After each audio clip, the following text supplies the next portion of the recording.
Mic check Bhupendra जोगी mic check.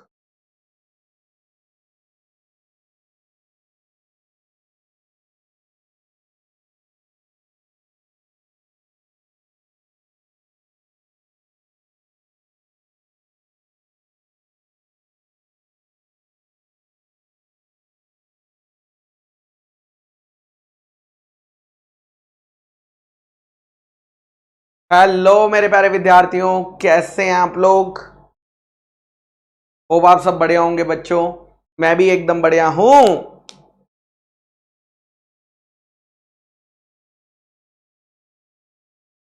चलिए,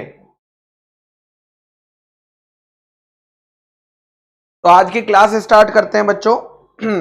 finally Jasmeet sir की तरफ से हमें कवर आ चुका है टैब का, जैसा सर ने वादा किया था।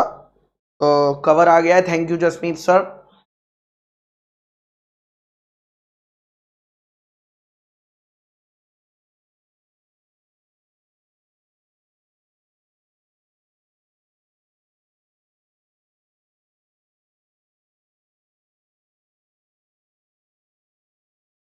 ओके, चलिए आइए क्लास को स्टार्ट करते हैं। ठीक है। हाँ, आज हम लोग इस चैप्टर को ओवर करने की कोशिश करेंगे जैसे हमेशा करते हैं। आज हमारा लेक्चर नंबर 10 आई फील है ना। तो 107, 109, 110, 122 और 108 ये हम ट्राई करेंगे कि आज खत्म हो जाए। नहीं हुआ तो क्या ही कर सकते हैं। ठीक है। और कल हम लोग क्या करेंगे? कल हम लोग क्वेश्चन बैंक कर लेंगे, जो बचा हुआ है वो आपका होमवर्क में रहेगा। और कल हम एमसीक्यूज कर लेंगे, जो बचे हुए 50 एमसीक्यूज बचे थे ना हमारे। पार्ट 1 हमने कर लिया था, पार्ट 2 में अभी भी हमारे 50 एमसीक्यूज के आसपास बाकी हैं, वो हम कल कर लेंगे तो हमारा चैप्टर ओवर हो जाएगा।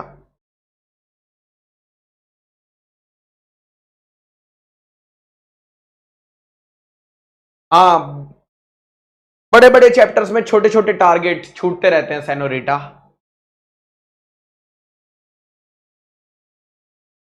चलिए सर, अब फालतू की बातें मत करिए। ठीक है माधव बेटा, क्वेश्चन नंबर 15 हमने पहले डिस्कस किया हुआ है। एग्जैक्टली क्या डाउट है ये बताओ। क्वेश्चन नंबर 15 मैंने लास्ट में डिस्कस किया था, डाउट क्या है ये बताओ।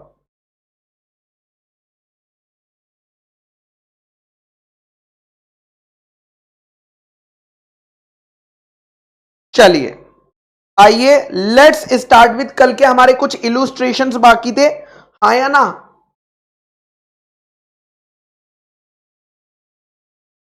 चलिए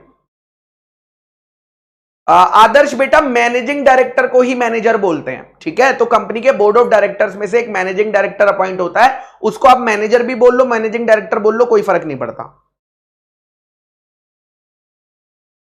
बेटा उसमें प्रॉक्सी की डेफिनेशन नहीं दी हुई है, यही तो दिक्कत है तुम्हें। क्या यही कह रहे हो माधव? जल्दी बताओ, क्या उसमें प्रॉक्सी की डेफिनेशन नहीं दी हुई है, ये इशू है या कोई और इशू है? चलिए इलुस्ट्रेशन नंबर 8।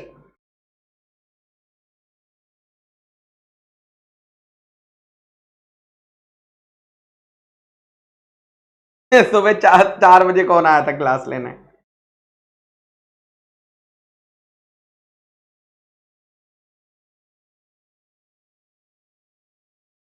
चलिए इलुस्ट्रेशन नंबर 8। ठीक है, इलुस्ट्रेशन नंबर 8 की अगर मैं बात करता हूं, इलुस्ट्रेशन नंबर 8 की, तो यहां पर सपोज मिस्टर सुब्रमण्यम और Mrs Sneha joint share holder है स्पोर्ट्स इक्विपमेंट प्राइवेट लिमिटेड के, स्पोर्ट्स इक्विपमेंट प्राइवेट लिमिटेड के। ठीक है, पेज नंबर है 7.47। होल्ड करते हैं 500 इक्विटी शेयर्स। एक स्पेशल बिजनेस जो कि ईजीएम में हो रहा था कंपनी की, सुब्रमण्यम कह रहा है कि रेजोल्यूशन को फेवर में डालेंगे और स्नेहा मैडम कह रही है कि फेवर में नहीं डालेंगे। आप बताइए कि अगर ज्वाइंट शेयर होल्डर में मुक्कालात हो जाती है मुलाकात की जगह, तो फिर किसकी बात मानी जाएगी? है ना? ठीक है, फिर किसकी बात मानी जाएगी? तो आप जानते हो नॉर्मल रूल तो यह है कि दोनों को सहमति से डालना होता है। नॉर्मल रूल क्या है? दोनों को सहमति से डालना होता है। अदरवाइज जिसका नाम रजिस्टर ऑफ मेंबर में पहले लिखा होता है उसकी बात मानी जाती है। ठीक है, तो यहां पर हमें क्वेश्चन में बताया नहीं कि रजिस्टर में किसका नाम पहले लिखा है। Accordingly in case mister Subramaniam और स्नेहा, जिसका नाम रजिस्टर ऑफ मेंबर में पहले लिखा होगा उसको डिसाइड करने दिया जाएगा कि वोट फेवर में जाएगा या अगेंस्ट में जाएगा। ठीक है, ओके सर। नेक्स्ट आता है इलुस्ट्रेशन नंबर 9। एक अलग किस्म का क्वेश्चन है। कहता है अगर मान लो मिस्टर ए कंपनी के डायरेक्टर भी हैं और कंपनी के शेयर होल्डर भी हैं, वो कंपनी के डायरेक्टर भी हैं और कंपनी के शेयर होल्डर भी हैं, तो इस केस में ये इंसान वोट डाल पाएगा या नहीं डाल पाएगा? और अगर वोट डाल पाएगा तो उसे अपने दिमाग में क्या रखना है, यह आपसे पूछा गया है। ठीक है, तो यहां पर मेरे बच्चा लिखा गया है कि अगर कंपनी का कोई डायरेक्टर कंपनी का शेयर होल्डर भी निकल जाता है। देखो डायरेक्टर जो होते हैं ना, पैसा किसका लगा होता है? शेयर होल्डर का। और काम कौन करवाता है कंपनी में? डायरेक्टर्स। तो शेयर होल्डर भरोसा करते हैं किस पर? कंपनी के डायरेक्टर्स पर। तो डायरेक्टर के ऊपर क्या होती है? Fiduciary relationship. फिड्यूशरी मतलब ट्रस्ट की रिलेशनशिप, यानी कंपनी के शेयर होल्डर कंपनी के डायरेक्टर्स पर क्या करते हैं? भरोसा करते हैं, इसीलिए तो उन्हें कंपनी चलाने को दी हुई है। Okay sir. नाउ हाउएवर अगर डायरेक्टर जो है शेयर होल्डर भी है ना, तो कोई फर्क नहीं पड़ता इस बात से, वो वैसे ही वोट करेगा जैसे कि एक नॉर्मल शेयर होल्डर करता है, यानी उसे अलग से कोई राइट्स नहीं मिलेंगे। अगर जैसे बाकी शेयर होल्डर्स वोट कर रहे हैं, अगर वो कंपनी का डायरेक्टर है तो उसे भी वैसे ही वोट करने मिलेगा जैसे बाकी शेयर होल्डर कर रहे हैं। लेकिन जब वो वोट डाल रहा है ना, जब वो वोट डाल रहा है तो उसको ये नहीं सोचना कि मैं कंपनी का डायरेक्टर भी हूं, उसे ऐसे वोट डालना है जैसे कि वो कंपनी का शेयर होल्डर है। उसको इन्फ्लुएंस नहीं होना है कि मैं तो कंपनी का डायरेक्टर भी हूं वोट डालते हुए, उसको बस ऐसे वोट डालना है जैसे कि एक कॉमन शेयर होल्डर वोट डालता है।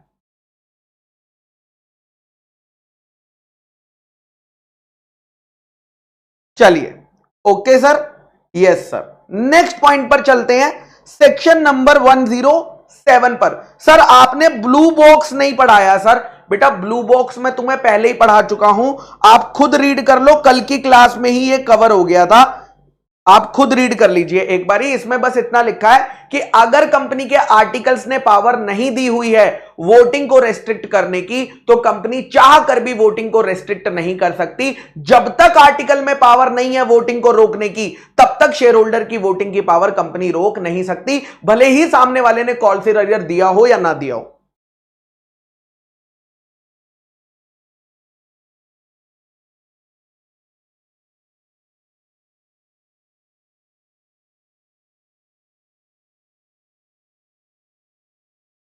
हाँ आज बेटा नितिन सर के साथ मीटिंग था बेटा, हो गई बेटा, वो तो 10-15 मिनट की मीटिंग थी। उन्होंने मुझे थोड़ा बहुत डांटा कि क्या कर रहे हो क्लास में, तुम्हारा ट्रैकर व्रैकर अपडेट नहीं है, बच्चे कंप्लेन करते हैं।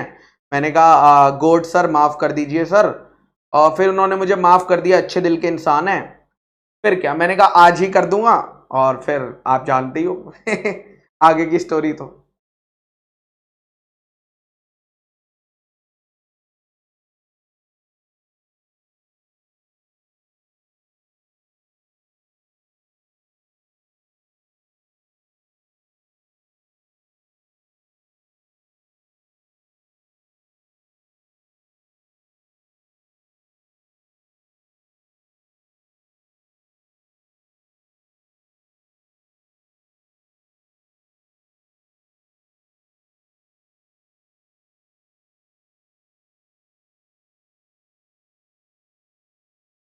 चलिए ठीक है, पढ़ लिया सबने, यस और नो? जल्दी बताओ, कोई दिक्कत है इसमें? अगर कंपनी के आर्टिकल में पावर नहीं है तो मेंबर को आप रोक नहीं सकते, भले ही उसने पैसा दिया हो या ना दिया हो, ठीक है, भले ही उसने पैसा दिया हो या ना दिया हो, आप रोक नहीं सकते हो। नेक्स्ट सेक्शन पे चलते हैं, सेक्शन नंबर 107 पर, ठीक है। सेक्शन नंबर 107 हम लोग बहुत ही आराम से पढ़ेंगे, छुटकू सेक्शन है। छुटकू सेक्शन, कौन सा सेक्शन? छुटकू सेक्शन। सेक्शन 107 कहता है कि नॉर्मली अगर कंपनी में कोई भी डिसीजन लिया जा रहा है, अगर कंपनी की जनरल मीटिंग में कोई भी डिसीजन लिया जा रहा है ना, तो वो डिसीजन सबसे पहले किससे लिया जाएगा? शो ऑफ हैंड से। यानी सबसे पहले कंपनी में क्या होता है बेटा? शो ऑफ हैंड्स होता है। शो ऑफ हैंड्स कि आप अपने हाथ खड़े करके अपनी वोटिंग डाल सकते हो, जिसमें रूल चलता है 1 member is equal to 1 vote, is equal to 1 vote, 1 member is equal to 1 vote. लेकिन कहां कहां पर आपको शो ऑफ हैंड्स करने की जरूरत नहीं है, ठीक है, कहां कहां पर आपको शो ऑफ हैंड्स करने की जरूरत नहीं है? तो सबसे पहला बेटा, अगर बेटा पोल की डिमांड आ जाए, किसकी डिमांड आ जाए? अगर कंपनी को पोल की डिमांड आ जाती है तो कंपनी जो है ना फिर शो ऑफ हैंड्स नहीं करती, क्योंकि लोगों ने ही कहा कि हम तो पोल पर वोटिंग करना चाहते हैं, ठीक है। सेकंड, पोल की डिमांड के बाद अगर chairman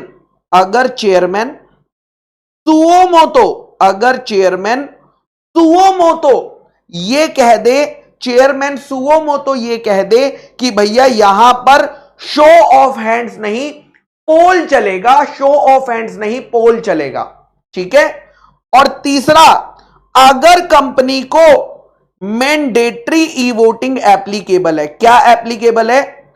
mandatory e voting applicable है, उस केस में भी कंपनी जो है शो ऑफ हैंड्स नहीं कराती, शो ऑफ हैंड्स नहीं कराती, ठीक है। लक्ष्य बेटा मिनिमम कितने लोग चाहिए, यह बात जब हम पोल का सेक्शन पढ़ेंगे वहां बताई गई है, ठीक है लक्ष्य बेटा।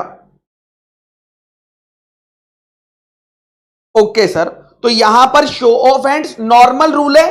अच्छा मुझे बताओ, अगर एक मीटिंग में 1 लाख लोग बैठे हुए हैं, क्या ऐसा हो सकता है कि मीटिंग में 1 लाख लोग बैठे हो? यस सर, ऐसा हो सकता है, ठीक है, यस सर, ऐसा हो सकता है कि मीटिंग में 1 लाख लोग बैठे हो। तो वहां पर शो ऑफ हैंड्स कैसे करोगे? क्या तुम शो ऑफ हैंड्स गिन पाओगे? क्या नहीं गिन पाओगे बेटा, शो ऑफ हैंड्स को नहीं गिन पाओगे तुम, ठीक है। वहां पर लोग 1 लाख बैठे हुए हैं, तुम हाथ गिन रहे, अरे वो क्या गिना था, इसको गिन लिया था क्या, इसको गिना था कि नहीं गिना था? अरे प्रॉक्सी वाले इधर बैठ जाओ, क्यों? अरे प्रॉक्सी काउंट नहीं होते ना, तुम उधर जाके बैठ जाओ, उधर जाके बैठ जाओ, हां तुम सारे कोने में बैठना, तुम्हें गिनना नहीं है।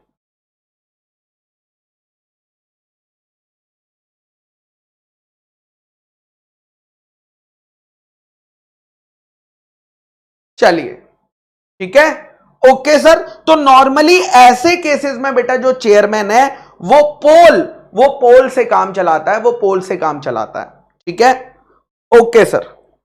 चलिए अब चलते हैं हम लोग वापस सेक्शन पर। Let's read the section. According to section 107 subsection 1 of the companies act 2013, unless, जब तक कि या तो पोल की डिमांड नहीं आती, या तो पोल डिमांड नहीं होता, ठीक है, या अगर इलेक्ट्रॉनिक मींस यानी ई वोटिंग एप्लीकेबल नहीं है, तो वोटिंग जो करी जाएगी वो हमेशा सबसे पहले शो ऑफ हैंड्स के द्वारा ही करी जाती है, शो ऑफ हैंड्स के द्वारा ही करी जाती है, ठीक है, ओके। वो हमेशा किसके द्वारा करी जाती है? Show off hands. अगर कंपनी ने भैया पोल का डिमांड नहीं आया या इलेक्ट्रॉनिक वोटिंग एप्लीकेबल नहीं है, तो उस केस में क्या होता है? शो ऑफ हैंड्स लगाया जाता है, ओके सर। नेक्स्ट यहां पर लिखा, चेयरमैन ऑफ मीटिंग ने अगर किसी रेजोल्यूशन को शो ऑफ हैंड से पास करवाया है और उसकी एंट्री मिनट बुक में लिख दी, तो हम उसे क्या मानेंगे? कंक्लूसिव एविडेंस मानेंगे, कंक्लूसिव एविडेंस। अब यहां पर ना बेटा लड़ाई हो गई, लड़ाई हो गई। मुझे बताओ कल जो मैंने आपको पढ़ाया था मिनट्स ऑफ बुक के बारे में, उसमें क्या लिखा हुआ था? प्राइमा फेसी एविडेंस थे या कंक्लूसिव एविडेंस थे? जल्दी बताओ, कल की क्लास में मैंने आपको सिखाया था मिनट्स ऑफ बुक क्या होते हैं, प्राइमा फेसी या कंक्लूसिव? कल हमने सीखा था कि minutes of book prima facie evidence होते हैं, यानी उन्हें चैलेंज किया जा सकता है। कल ये सीखा था। लेकिन आज जब मैंने तुम्हें सेक्शन 107 पढ़ाया तो इसमें लिखा है कि अगर चेयरमैन मिनट्स ऑफ बुक क्यों लिख दिया, मिनट्स ऑफ मीटिंग बुक, ठीक है, मिनट्स ऑफ मीटिंग बुक। अगर चेयरमैन मिनट बुक में यह लिख दे कि कोई भी रेजोल्यूशन शो ऑफ हैंड से पास हुआ है तो हम उसे कंक्लूसिव एविडेंस मानेंगे, यानी हम मान लेंगे कि वो रेजोल्यूशन सच में पास हुआ था, तो यहां पर अब क्या हो गया, कॉन्ट्राडिक्शन हो गया। एक तरफ हमने मिनट्स ऑफ मीटिंग का पढ़ा कि प्राइमा फेसी होते हैं और सेक्शन 107 में पढ़ रहे हैं कंक्लूसिव। तो यहां पर हम कौन सा इंटरप्रिटेशन लगाएंगे? रूल ऑफ हार्मोनियस इंटरप्रिटेशन लगाएंगे और हम ये मानेंगे कि नॉर्मली तो सारी चीजें प्राइमा फेसी एविडेंस होती है, लेकिन सिर्फ और सिर्फ शो ऑफ हैंड्स वाला रेजोल्यूशन कंक्लूसिव एविडेंस होता है। क्या इंटरप्रिटेशन लगाएंगे कि अगर मिनट बुक में जितनी भी बातें लिखी हैं वो सब प्राइमा फेसी एविडेंस है, सिर्फ उसमें लिखी हुई एक बात कौन सी, शो ऑफ हैंड्स वाली, उसे कंक्लूसिव माना जाएगा क्योंकि सेक्शन 107 ने कहा है। सो कौन सा इंटरप्रिटेशन लगा दिया? Rule of harmonious interpretation. Clear है क्या सबको ये पॉइंट? यस और नो? Yes sir. तो अगर एमसीक्यू आएगा कि मिनट बुक कौन से टाइप का एविडेंस है तो कहना प्राइमा फेसी। अगर एमसीक्यू आएगा कि सर शो ऑफ हैंड्स वाली बात कौन सी है तो कहना कंक्लूसिव।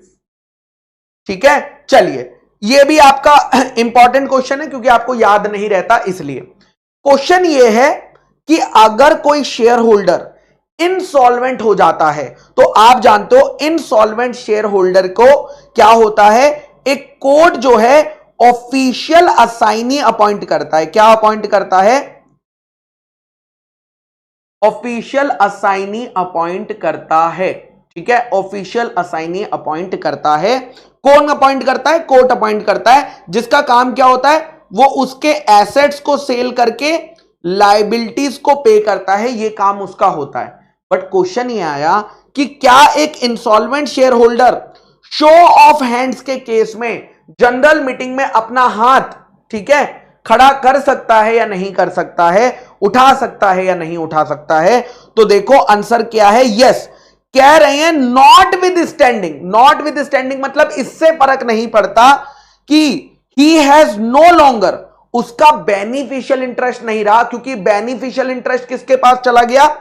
ऑफिशियल असाइनी के पास ट्रांसफर हो चुका है। लेकिन और डिविडेंड भी अब किसको जाएगा? उसके ऑफिशियल असाइनी को जाएगा। ट्रस्टी इन बैंक्रप्सी का मतलब वो यही कह रहे हैं, उसके ऑफिशियल असाइनी को जाएगा। एन इनसॉल्वेंट शेयर होल्डर, जब तक उसका नाम रजिस्टर में मेंशन है, he is entitled to exercise his vote. जो भी उसको एज ए मेंबर मिले थे वो एक्सरसाइज कर सकता है जब तक उसका नाम क्या है? रजिस्टर में है। ठीक है, लेकिन अगर कंपनी ने रजिस्टर में ऑफिशियल असाइनी का नाम एक बार ही लिख दिया फिर नहीं कर पाएगा। ठीक है, ओके सर। तो यहां पर बेटा छुटकू सेक्शन था 107, बहुत ही छुटकू मुटकू सेक्शन था। नेक्स्ट सेक्शन जो हम कवर करेंगे वो है वोटिंग बाय पोल। ठीक है, section number 109। Sir electronic voting क्यों करा रहे हो बेटा? वो सबसे लास्ट में कराऊंगा क्योंकि वो लास्ट में आई थी। ओके सर, चलिए पोल के केस में होता क्या है ध्यान से समझना। नॉर्मल प्रोसीजर क्या होता है पोल के केस में? पहले तो होता है शो ऑफ हैंड्स, लेकिन अगर शो ऑफ हैंड्स लोगों को पसंद नहीं आया तो लोग कहते हैं भाई हमें चाहिए पोल। और अगर पोल हो रहा है तो क्या मंगाया जाता है? हम लोग एक डब्बा लेते हैं। क्या लेते हैं? एक डब्बा, जिसके ऊपर ऐसे करके ओपनिंग होती है और ये डब्बा क्या होता है, एकदम खाली डब्बा होता है, खाली डब्बा, ठीक है। और फिर हम क्या करते हैं, पोलिंग पेपर को, कौन से पेपर को, पोलिंग पेपर को सारे मेंबर्स को बांट देते हैं, सारे मेंबर्स को दे देते हैं और सारे प्रॉक्सीज को दे देते हैं। और मेंबर्स में बेटा यहां पर ऑथराइज रिप्रेजेंटेटिव इंक्लूडिंग है, ठीक है। इनमें बांट देते हैं, इन्हें बोलते हैं कि फटाफट से क्या करो, जल्दी से भरना स्टार्ट करो, अपना अपना भैया पोलिंग पेपर भरना स्टार्ट करो। पोलिंग पेपर भरने के बाद लोग इस डब्बे में अपना वोट डालते चले जाते हैं, अपना वोट डालते चले जाते हैं, ठीक है।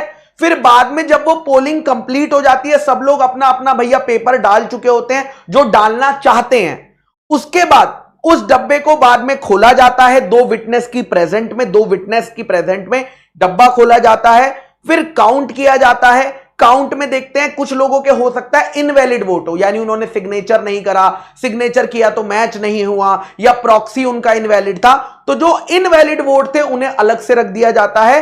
वैलिड वोट और जो वैलिड वोट होते हैं उसमें फेवर वाले और अगेंस्ट वाले की काउंटिंग होती है और फिर यह देखा जाता है कि भैया एक्चुअली में रेजोल्यूशन पास हुआ है या नहीं हुआ।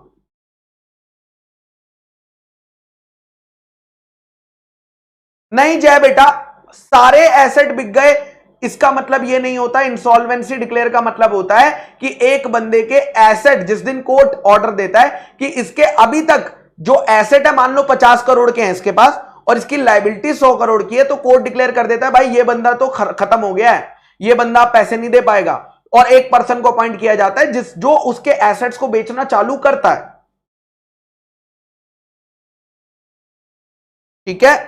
चलिए ओके सर, नाउ मेरे बच्चा page number 7.45, oh my God's, page number 7.45 क्या कह रहा है बेटा, क्या कह रहे हो बेटा?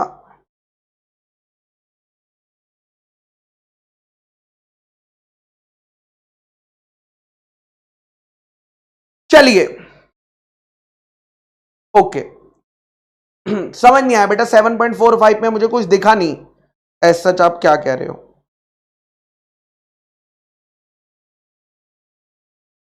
चलिए हाँ, तो हम लोग स्टार्ट करते हैं सेक्शन नंबर को।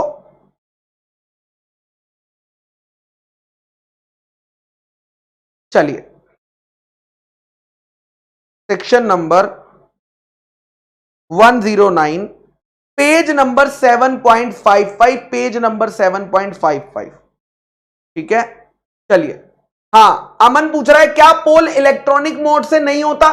बेटा करवा सकते हो, पोल को इलेक्ट्रॉनिक मोड से भी करवाना अलाउड है, लेकिन नॉर्मल जो पहले से प्रोसेस चला आता है वो पेपर का होता है, ठीक है। आप आज की तारीख में आपको इलेक्ट्रॉनिक मेथड से भी पोल अलाउड कर दिया है, बट जो नॉर्मल मेथड है, जो डिटेल्ड मेथड आप पढ़ने वाले हो वो फिजिकल वाला ही पढ़ने वाले हो, ठीक है बेटा अमन? ओके सर, चलिए तो लेट्स स्टार्ट विथ पोल। सबसे पहले उन्होंने बोला कि अगर शो ऑफ हैंड्स के स्टार्ट होने से पहले, ठीक है, शो ऑफ हैंड्स के रिजल्ट डिक्लेयर होने से पहले या रिजल्ट अगर डिक्लेयर हो गया है तो भी पोल की डिमांड करी जा सकती है, तो भी पोल की डिमांड करी जा सकती है। ओके सर, और इवन अगर चेयरमैन को सुओ मोटो ऑन मोशन, मतलब अगर चेयरमैन को खुद से लगता है कि यहां पर पोल होना चाहिए ना कि शो ऑफ हैंड्स, तो भी चेयरमैन ऑफ मीटिंग जो है पोल से करवा सकता है, पोल के केस में करवा सकता है। तो पोल होता क्या है बेटा, ध्यान से समझना। नॉर्मली क्या होता है, मान लो कोई रेजोल्यूशन आया, उस रेजोल्यूशन की वोटिंग होती है शो ऑफ हैंड से, ठीक है। ओके चलिए, शो ऑफ हैंड से रेजोल्यूशन की वोटिंग होती है, ठीक है, रेजोल्यूशन शो ऑफ हैंड से। अब यहां पर क्या होता है, इसका रिजल्ट आने से पहले, इसका रिजल्ट आने से पहले या इसका रिजल्ट आने पर, इसका रिजल्ट डिक्लेयर होने पर अगर आप चाहो तो पोल का डिमांड कर सकते हो। आप चाहो तो किसका डिमांड कर सकते हो? मेंबर चाहे तो पोल का डिमांड कर सकते हैं रिजल्ट आने से पहले, या रिजल्ट आ गया तो भी आप पोल का डिमांड कर सकते हो, क्योंकि आप उस रिजल्ट से सेटिस्फाई नहीं हो तो आप पोल का डिमांड कर सकते हो। लेकिन क्या सिंगल मेंबर पोल का डिमांड कर सकता है क्या? ठीक है, क्या सिंगल मेंबर पोल का डिमांड कर सकता है क्या? तो लॉ बोलता है नहीं। आपको सबसे पहले क्या देखना पड़ेगा? कंडीशन। अगर आपकी company having a share capital है, अगर आपकी company having a share capital है, तो मेंबर इन पर्सन या प्रॉक्सी जिसके पास minimum 1/10 of the voting power या मिनिमम 5 लाख रुपए का पेड अप कैपिटल है, 5 लाख रुपए का पेड अप कैपिटल है, वो लोग जो है कर सकते हैं, वो लोग डिमांड कर सकते हैं। तो ये क्राइटेरिया सेटिस्फाई होना चाहिए। Member present in person, member present in person या प्रॉक्सी। तो एक एमसीक्यू इस पर यह बनता है कि सर क्या प्रॉक्सी भी डिमांड कर सकता है पोल? देखो, yes, proxy show off hands पे तो वोटिंग नहीं कर सकता, बट क्या प्रॉक्सी पोल डिमांड कर सकता है? The answer is yes, provided कि क्या हो, minimum 1/10 of the total voting power या होल्डिंग शेयर्स ऑफ 5 लाख रुपए, ऑफ 5 लाख रुपए। यह किसके केस में होगा बेटा? कंपनी हैविंग शेयर कैपिटल के केस में होगा। और अगर एनी अदर कंपनी है, यानी कंपनी एनी अदर कंपनी में कौन आएगा बेटा? Company not having share capital ना। कंपनी एनी अदर कंपनी में कौन आएगा? Company not having share capital. Company not having share capital में मेंबर या उनके प्रॉक्सी के पास 1/10 of the total voting power होनी चाहिए। वहां पर 5 लाख पेड अप कैपिटल वाला पॉइंट नहीं है, क्योंकि उस कंपनी में कैपिटल ही नहीं है, तो 5 लाख वाला पॉइंट यहां पर एप्लीकेबल नहीं होगा। हां, बैच मैनेजर पूछ रहा है सर ये 5 लाख रुपए फेस वैल्यू होगी या मार्केट वैल्यू होगी? बेटा यहां पर लॉ में अगर मेंशन नहीं है तो आप मान के चलना कि ये फेस वैल्यू होगी। दूसरा क्वेश्चन आ रहा है सर एक मेंबर की 5 लाख होनी चाहिए, जितने लोग मिलकर रिक्वेस्ट कर रहे हैं सबकी होनी चाहिए? तो मेरे बेटा एग्रीगेट देखते हैं, एग्रीगेट सबका मिलाकर चेक किया जाता है। ठीक है जय बेटा, जब तक उसका नाम रजिस्टर में है, जब तक उसका नाम रजिस्टर में है, ठीक है, जब तक उसका नाम रजिस्टर ऑफ मेंबर्स में है तब तक वो करेगा। अब उसने बेचे हैं नहीं बेचे हैं उससे फर्क नहीं पड़ता, फर्क इससे पड़ता है कि उसका नाम रजिस्टर में है या नहीं है।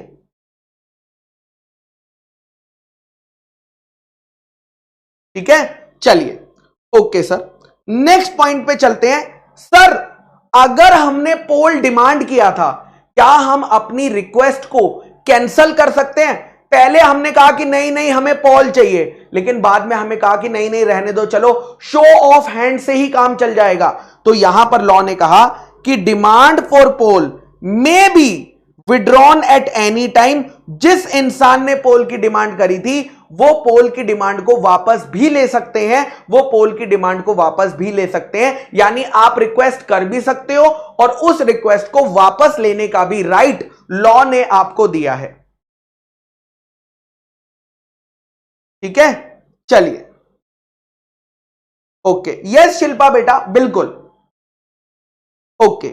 नेक्स्ट आता है सर ये जो पोल की रिक्वेस्ट आती है ये कितने टाइम में कंप्लीट हो जानी चाहिए? सर जो पोल की रिक्वेस्ट आती है कितने टाइम में कंप्लीट होनी चाहिए? तो लॉ ने दिए बेटा 48 आवर्स। कितने आवर्स का टाइम दिया? मैक्सिमम 48 घंटे। मैक्सिमम कितना टाइम दिया? 48 hours when the demand was made. यानी आपको पोल को इमीडिएटली कराने की जरूरत नहीं है, आपको पोल को इमीडिएटली कराने की जरूरत नहीं है। आपको यह एमसीक्यू में पूछा जाएगा कि पोल कराने के लिए चेयरमैन के पास कितना टाइम होता है? मैक्सिमम 48 आवर्स का टाइम होता है। मैक्सिमम 48 आवर्स का टाइम होता है चेयरमैन के पास। यूं नहीं है कि इमीडिएटली करा दो, आपको मैक्सिमम 48 आवर्स का टाइम दिया गया है। ठीक है, लेकिन दो ऐसे डिसीजन है जिसमें पोल आपको 48 आवर्स नहीं इमीडिएटली कराना पड़ता है।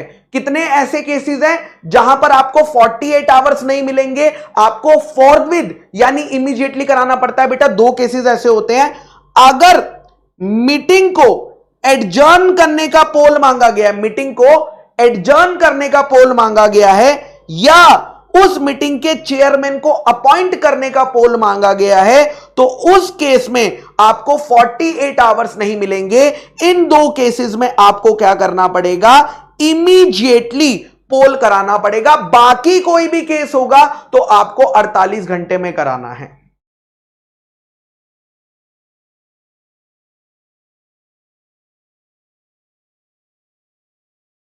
संतोष बेटा आगे जाकर ये पॉइंट आएगा, डोंट वरी, ठीक है, आगे जाकर ये पॉइंट आएगा। चलिए, हाँ जय पूछ रहा है सर पोल फॉर पोल क्या कोरम में प्रॉक्सी को आता है? बेटा कोरम का तुम्हें फिर कॉन्सेप्ट ही नहीं समझा। Quorum is about meeting valid है या इनवैलिड है। पोल में तो बेटा मेंबर्स प्लस प्रॉक्सी आते हैं, उसका कोरम से कोई लेना देना नहीं है मेरे बच्चा, ठीक है जय।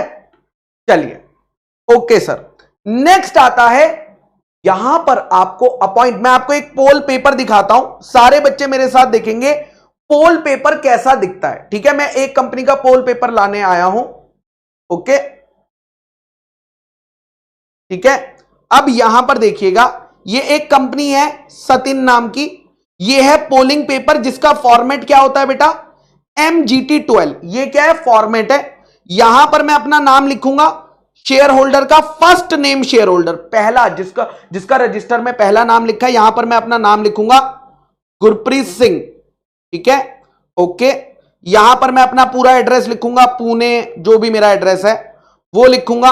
अगर मैं डीमेट में होल्ड करता हूं तो यहां पर मैं अपनी क्लास आईडी लिखूंगा, ठीक है। चलिए okay, I hereby exercise my vote in respect of special resolution enumerated below by recording. अब यहां पर देखो, इन्होंने मुझसे 4 रेजोल्यूशन पूछे हैं। कितने रेजोल्यूशन पूछे हैं? 4। अब यहां पर इन्होंने बोला मैं कितने शेयर होल्ड करता हूं, मान लो मैं 5000 शेयर होल्ड करता हूं। कितने शेयर होल्ड करता हूं? 5000 शेयर होल्ड करता हूं, मैंने यहां पर लिख दिया। क्या मैं अप्रूव कर रहा हूं? आई एसेंट, यस, ठीक है। आई डिसेंट, यस, आई एसेंट, यस, आई डिसेंट, यस। यहां पर अगर प्रॉक्सी हूं तो प्रॉक्सी का नाम आ जाएगा, प्रॉक्सी का नाम आ जाएगा झल्लू, और झल्लू के साइन आ जाएंगे, ठीक है। और अगर प्रॉक्सी नहीं होगा, शेयर होल्डर होगा, तो शेयर होल्डर के साइन आ जाएंगे, शेयर होल्डर के साइन आ जाएंगे। और यहां पर डेट भर के मैं क्या करूंगा, इसको फोल्ड करके मैं कहां पर डाल दूंगा बेटा, डब्बे में डाल दूंगा। कौन से? वो डब्बे में जो कि मेरे सामने खाली बंद किया गया था, जो कि मेरे सामने खाली बंद किया गया था।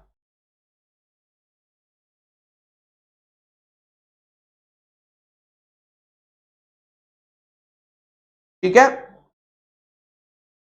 ओके सर, चलिए गॉट दिस पॉइंट। आइए नेक्स्ट पॉइंट पर आते हैं बेटा। अब एक चेकर को अपॉइंट करता है। कौन अपॉइंट करता है? अगर किसी भी कंपनी में पोल लेना है, अगर किसी भी कंपनी में पोल लेना है तो हम किसको अपॉइंट करते हैं? कंपनी का जो चेयरमैन होता है, कंपनी का कह रहा हूं सॉरी, मीटिंग का जो चेयरमैन होता है वो स्क्रूटिनाइजर, स्क्रूटिनाइजर कौन इंसान होता है? जो कि चेक करेगा कि पूरी polling process as per companies act हो रही है या नहीं हो रही है। सर कितने स्क्रूटिनाइजर होंगे अपॉइंट? बेटा जितने आपको जरूरत है, सफिशिएंट नंबर ऑफ स्क्रूटिनाइजर होंगे। नॉर्मली करने को तो आप किसी को भी कर सकते हो, बट नॉर्मली बेटा किसको अपॉइंट किया जाता है? नॉर्मली CS इन प्रैक्टिस के पास ये काम जाता है। स्क्रूटिनाइजर वर्क किसको बोलते हैं? और ये हमारे कंपनी सेक्रेटरीज इन प्रैक्टिस काम करते हैं। किस चीज का? चार्टेड अकाउंटेंट इन प्रैक्टिस भी बन सकते हैं, बट नॉर्मली क्योंकि ये कंपनी लॉ का काम है और कंप्लायंस रिलेटेड है तो वहां पर जाता है, ठीक है। चलिए ओके सर, और ये क्या करेगा? पूरी पोलिंग प्रोसेस को और जो पोल आए हैं उस पर रिपोर्ट ये बनाता है। सर इसको जो अपॉइंट किया इसका काम क्या है? सर इसका काम क्या है? ये जो स्क्रूटिनाइजर अपॉइंट किया है इसका काम क्या होता है? बेटा इसका बड़ा खतरनाक काम होता है। सबसे पहला, डिटेल में पूरा प्रोसीजर पढ़ेंगे है ना, डोंट वरी। सबसे पहला, पोलिंग प्रोसेस प्रॉपरली कंडक्ट ये करवाएगा। पोल के सारे रिकॉर्ड्स मेंटेन करने का काम इसका है। एक रिपोर्ट बनाता है। ये किस चीज की रिपोर्ट बनाता है? पोलिंग प्रोसेस की पूरी एक फाइनल रिपोर्ट बनाकर किसको सबमिट करेगा? मीटिंग के चेयरमैन को सबमिट करता है, मीटिंग के चेयरमैन को सबमिट करता है, और सेक्शन 109 और रूल 21 को ये पूरा फॉलो करेगा, पूरा फॉलो करेगा। ठीक है, ओके सर। नाउ सर फिर चेयरमैन क्या करता है? अगर सब कुछ स्क्रूटिनाइजर कर रहा है तो चेयरमैन क्या करेगा मीटिंग का? बेटा मीटिंग का चेयरमैन स्क्रूटिनाइजर को अपॉइंट कर रहा है ना, और अगर स्क्रूटिनाइजर को कोई डॉक्यूमेंट वगैरह चाहिए होगा तो वो मीटिंग का चेयरमैन उसे प्रोवाइड करवा देता है। ठीक है, ओके सर। चलिए नेक्स्ट पॉइंट आता है, नेक्स्ट पॉइंट आता है मेरे बच्चा, चेयरमैन की पूरी अब आपको प्रोसेस देखनी पड़ेगी। फुल प्रोसीजर है, इसमें कुछ ऐसा नहीं है कि कॉन्सेप्ट है, इसमें बस क्या है, प्रोसीजर है कि पोल जब होता है तो उसका क्या क्या चीजें ध्यान में रखनी होती है, क्या क्या प्रोसीजर होता है। मैंने डिटेल में आपको प्रोसीजर थोड़ा सा बता दिया कि भैया डब्बा रखा होता है, डब्बे के अंदर भैया पोलिंग डाली जाती है, फिर काउंटिंग होती है, और फिर फाइनल रिपोर्ट बनती है, और फिर क्लोज होता है। वही बात यहां पर लिखी हुई है, वही बात यहां पर लिखी हुई है। एक एक पॉइंट को फटाफट से बस हम लोग पढ़ते चले जाएंगे। ठीक है, ओके सर। चलिए सबसे पहले स्क्रूटिनाइजर जिसको अपॉइंट किया है उसको दिए जाते हैं रजिस्टर ऑफ मेंबर। सर उसे रजिस्टर ऑफ मेंबर क्यों दिया जा रहा है? ताकि वो देख सके कि भैया किस किस ने वोट दिया है, किस किस ने नहीं दिया है। स्पेसिमेन सिग्नेचर, स्पेसिमेन सिग्नेचर क्यों दिया जा रहा है? ताकि वो चेक कर सके कि भैया सिग्नेचर जो है वो ठीक है या नहीं है, वो चीज के लिए। अटेंडेंस रजिस्टर, इस मीटिंग में कौन कौन आया उसका अटेंडेंस रजिस्टर, और रजिस्टर ऑफ प्रॉक्सीज, क्योंकि प्रॉक्सीज भी यहां पर वोट करने वाले हैं। ये सारी चीजें सबसे पहले स्क्रूटिनाइजर को दे दी जाती हैं। स्क्रूटिनाइजर को सारे डॉक्यूमेंट्स दे दिए जाते हैं जो कि आपको प्रॉक्सी से रिलेटेड या ऑथोराइज रिप्रेजेंटेटिव से रिलेटेड आते हैं। वो सारे डॉक्यूमेंट हम किसको दे देते हैं?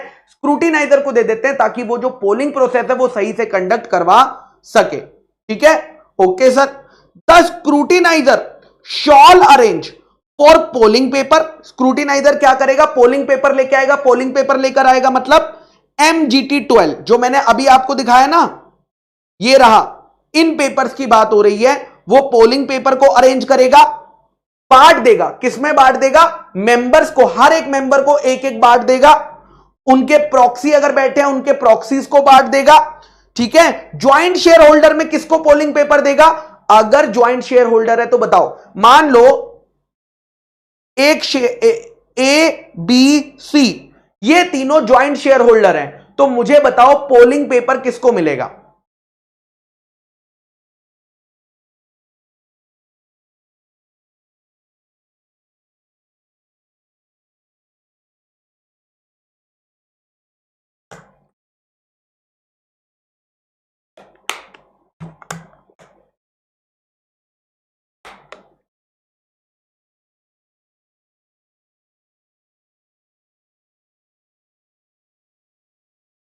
मान लो इसका नाम पहले लिखा है, इसका नाम दूसरे पे लिखा है, इसका नाम तीसरे पे लिखा है। तो यहां पर बेटा नाम पहले ए का है तो पोलिंग पेपर ए को दिया जाएगा, पोलिंग पेपर ए को दिया जाएगा। बट सर अगर ए आया ही नहीं तो किसको देंगे? सर अगर ए आया ही नहीं तो किसको देंगे? बेटा फिर जिसका नाम सेकंड नंबर पे लिखा होगा उसको दे देना। अगर फर्स्ट पर्सन मीटिंग में आया ही नहीं तो सेकंड वाले को दे दो ना, इसको दे दो, क्या दिक्कत है? बी नहीं आया तो सी को दे दो। सर सी भी नहीं आया तो चेक कर लो उनका प्रॉक्सी तो नहीं आया, प्रॉक्सी को दे देना, वरना अपने पास वापस रख लो। ठीक है, तो यही बात यहां पर लिखी हुई है मेरे बच्चा कि अगर ज्वाइंट शेयर होल्डर है तो उसे देना जिसका नाम पहले है, लेकिन अगर वो नहीं आता ज्वाइंट होल्डर तो क्रोनोलॉजिकल ऑर्डर में देना, जिसका नाम सेकंड है थर्ड है वैसे करके देते चले जाना। ठीक है,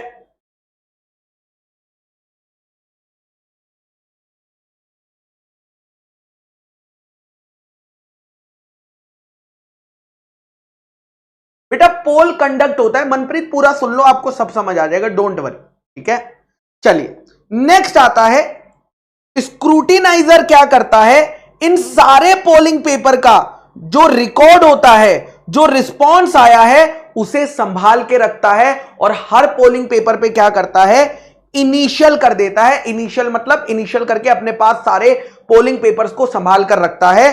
और आप जानते हो स्क्रूटिनाइजर एक खाली पोलिंग बॉक्स को, एम्प्टी पोलिंग बॉक्स को सारे मेंबर्स और प्रॉक्सी के पहले दिखाता है कि देखो, जैसे वो जादूगर नहीं दिखाते कि देखो ये जो डब्बा है खाली है, सबको दिख रहा है ना ये डब्बा खाली है, वो कह रहे हैं हाँ खाली है, उनके सामने फिर लॉक कर उस पर सील लगा देता है, उसको बंद कर देता है एकदम, और फिर उसे कहता है कि अब तुम अपने पोल जो है, अपने जो है पोलिंग पेपर भर के डाल सकते हो। ठीक है, चलिए। The scrutiniser shawl open the polling box, the scrutiniser shawl open, जब सारी पोलिंग कंप्लीट हो जाती है तो फिर उस डब्बे को खोला जाएगा, लेकिन अकेले मत खोलना, कम से कम कितने लोग होने चाहिए, 2 पर्सन विटनेस होने चाहिए। वोटिंग प्रोसेस खत्म होने के बाद जब वो डब्बा खोला जाएगा तो 2 लोग विटनेस होने चाहिए जो देखेंगे स्क्रूटिनाइजर उनके सामने डब्बा खोल रहा है। ठीक है, हां, इनिशियल मींस बेटा, इनिशियल का मतलब होता है, जैसे देखो बेटा, मेरा नाम है बेटा गुरप्रीत सिंह, ठीक है, और मैंने G.S लिख दिया, ये मैंने इनिशियल्स कर दिए अपने। ठीक है, चलिए नेक्स्ट पॉइंट पे आते हैं। ओके, नेक्स्ट पॉइंट आते हैं। सर, जब स्क्रूटिनाइजर वोट काउंट कर रहा होगा और प्रॉक्सी का वोट देखेगा और उसको कंफ्यूजन होगी कि इस प्रॉक्सी का वोट वैलिड है या इनवैलिड है, तब क्या होगा?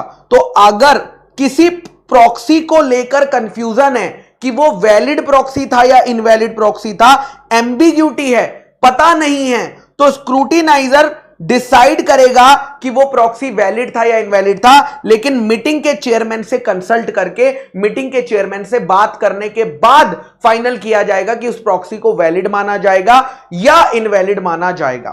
ठीक है, ओके सर। नेक्स्ट पॉइंट आता है, स्क्रूटिनाइजर शॉल इंश्योर, हां बड़ा प्यारा पॉइंट है, अगर आपको मेंबर ने भी पोलिंग पेपर डाला है और मेंबर के प्रॉक्सी ने भी पोलिंग पेपर डाला है, उस केस में क्या करोगे? जब स्क्रूटिनाइजर काउंट कर रहा था तो उसने देखा नितिन सर शेयर होल्डर है, इन्होंने भी प्रॉक्सी पेपर डाला, इन्होंने भी पोलिंग पेपर डाला है, और गुरप्रीत सर जो उनके प्रॉक्सी थे, इन्होंने भी पोलिंग पेपर डाला है, अब क्या करूं? तो वो नितिन सर का काउंट करेगा मेंबर का, और प्रॉक्सी का जो पेपर है वो क्या कर देगा? डिसरिगार्ड कर देगा, डिसरिगार्ड कर देगा। सो इफ अ मेंबर जिसने प्रॉक्सी अपॉइंट करा था वो खुद आकर अपना पोलिंग पेपर डाल जाता है, तो प्रॉक्सी का वोट क्या कर दिया जाएगा? डिसरिगार्ड कर दिया जाएगा, डिसरिगार्ड कर दिया जाएगा। ओके सर, नेक्स्ट, उसके बाद बेटा काउंटिंग स्टार्ट होगी, वोट्स की काउंटिंग होगी, इनवैलिड वाले हमने सारे बाजू में रख दिए। उसके बाद हम देखेंगे कि पोल टोटल कितने हुए हैं, कितने फेवर में आए, कितने रिजेक्ट हुए हैं, और फिर हम एक फाइनल रिपोर्ट बनाएंगे। किसके लिए फाइनल रिपोर्ट बनाएंगे बेटा? चेयरमैन ऑफ द मीटिंग के लिए फाइनल रिपोर्ट बनेगी। मैं आपके लिए एक फाइनल रिपोर्ट लाया तो था, चोरी तो नहीं हो गई फाइनल रिपोर्ट? अरे चोरी हो गई क्या? चोरी हो गई, दिल चोरी साडा हो गया। चलिए, मैं आपके लिए एक स्क्रूटिनाइजर रिपोर्ट भी लाया हूं, ये रही। ठीक है, आपके लिए मैं क्या लाया हूं? एक स्क्रूटिनाइजर रिपोर्ट लाया हूं।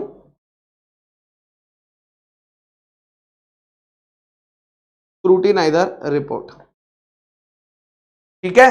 चलिए, यहां पर फॉर्म MGT 13 होता है, आप देख रहे हो ये कंपनी सेक्रेटरी AAA एंड को, AAA एंड को है।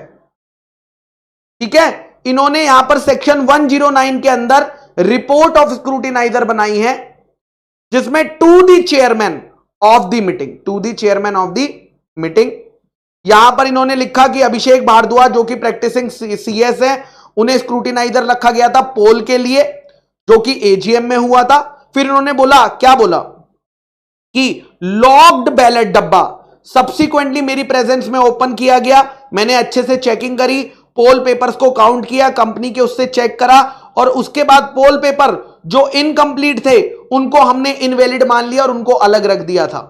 ठीक है, फिर यहां पर देखो कैसे रिपोर्ट बनती है, रिपोर्ट देख लो एक बारी। Vote in favour, number of member 26, जिन्होंने वोट कितने डाले? 3254, और 100% वोट उन्होंने फेवर में डाले हैं। अगेंस्ट में एक भी वोट नहीं आया, और इनवैलिड वोट को तो बेटा काउंट ही नहीं करा जाता, इनवैलिड, यानी यहां पर ऑर्डिनरी रेजोल्यूशन पास हो गया। फिर सेकंड रेजोल्यूशन, ऐसे ही करके हर रेजोल्यूशन की उसने वो रिपोर्ट बनाकर दी है, रिपोर्ट बनाकर दी है। देखो कितनी बड़ी रिपोर्ट है, हर रेजोल्यूशन की उसने एक ही कंबाइंड रिपोर्ट बनाई, आखिरी में साइन कर दिया, योर फेथफुली अभिषेक भारद्वाज। ये रहा उनके साइन, प्रैक्टिसिंग कंपनी सेक्रेटरी, ये रही उनकी स्टैंप जिसपे एफसीएस नंबर लिखा हुआ है और उनका सर्टिफिकेट ऑफ प्रैक्टिस नंबर लिखा हुआ है। हाँ, बच्चा कह रहा है सर अभी भी पोछा लगाना पड़ रहा है। क्या करूं बेटा, जिंदगी में जिस किसी गरीब को अगर करोड़पति भी बन जाए ना, उसकी पोछा लगाने की आदत नहीं जाती है। चलिए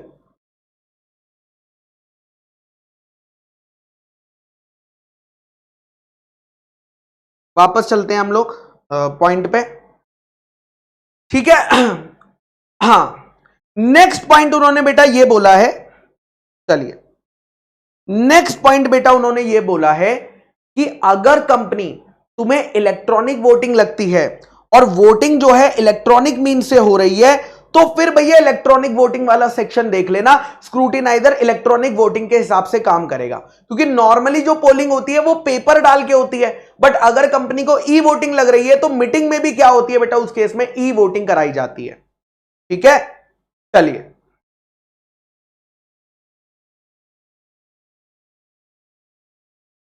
हाँ मनप्रीत बेटा, उनको सेंड नहीं किए जाते हैं क्योंकि वो मीटिंग में आते हैं, ये उनका वो होता है कि कंप्लीट डालें भैया। अब इतने अनपढ़ गवार हैं तो क्या कर सकते हैं, अब सिग्नेचर गलत लिख रहा है ना, गड़बड़ कर रहा है तो ये उसकी गलती है, दोबारा हम उसको मौका नहीं देते, क्योंकि अगर हम मौका ही देते रहेंगे तो ऐसे बहुत सारे शेयर होल्डर है, इससे डिसीजन सिर्फ डीले होता है। ठीक है मनप्रीत बेटा, चलिए नेक्स्ट पॉइंट आता है स्क्रूटिनाइजर की रिपोर्ट, जो कि कौन से फॉर्मेट में होती है, एमजीटी 13 में होती है। उसमें लिखा होता है टोटल वोट कितने डले, उसमें क्या लिखा होता है, टोटल वोट कितने डले, टोटल वोट कितने डले, उसमें से वैलिड वोट कितने थे और इनवैलिड वोट कितने थे, वैलिड वोट में से फेवर में कितने थे, अगेंस्ट कितने थे। ये सारी बातें बेटा स्क्रूटिनाइजर की रिपोर्ट में मेंशन होती है, ये सारी बातें बेटा किस में मेंशन होती है, स्क्रूटिनाइजर की रिपोर्ट में मेंशन होती है। ठीक है, इनवैलिड वोट में नॉर्मली कब एक इनवैलिड होता है, जब बेटा या तो आपके सिग्नेचर मैच नहीं करते तब इनवैलिड हो जाता है, या आपका प्रॉक्सी इनवैलिड था इसलिए आपने प्रॉक्सी जो है टाइम पर जमा नहीं कराया था और प्रॉक्सी को भेज दिया तो इनवैलिड हो जाता है। So there can be multiple reason जिसकी वजह से आपका जो पेपर है वो एक इनवैलिड पोलिंग पेपर हो सकता है। ठीक है, ओके सर। उसके बाद स्क्रूटिनाइजर अपनी रिपोर्ट मीटिंग के चेयरमैन को जमा करता है and shall countersign the same. ये नहीं समझ आया, काउंटर साइन दी सेम का मतलब क्या है, मतलब बेटा रिपोर्ट कौन बना रहा है, रिपोर्ट बना रहा है स्क्रूटिनाइजर, रिपोर्ट कौन बना रहा है, स्क्रूटिनाइजर। ठीक है, उस पर साइन कौन कर रहा है, स्क्रूटिनाइजर। सबमिट किसको कर रहा है, चेयरमैन। चेयरमैन क्या करेगा जब उसे रिसीव हो जाएगी, ठीक है, चेयरमैन जब आता है ना चेयरमैन, तो चेयरमैन उसे क्या कर देगा, चेयरमैन भी साइन कर देगा, मतलब काउंटर साइन, कि उससे भी साइन करवा लिए कि हां उसे मिल गई, हां उसे मिल गई। ठीक है, और फाइनली चेयरमैन रिजल्ट को डिक्लेयर कर देगा। फाइनल रिजल्ट एक बार रिपोर्ट आ जाएगी तो उस पर करेगा, सारे रेजोल्यूशंस को डिक्लेयर कर देगा, या तो वो खुद अनाउंस करेगा या अगर राइटिंग में उसने किसी और पर्सन को अथॉरिटी दी है वो पर्सन अपॉइंट करेगा। पोल कराना कितने घंटे में होता है, 48 घंटे में, लेकिन स्क्रूटिनाइजर को रिपोर्ट कितने दिन में, स्क्रूटिनाइजर को रिपोर्ट कितने दिन में जमा करानी होती है, एमसीक्यू आएगा, एमसीक्यू 7 दिन के अंदर। अब ध्यान से समझना प्लीज, सारे बच्चे ध्यान से समझेंगे।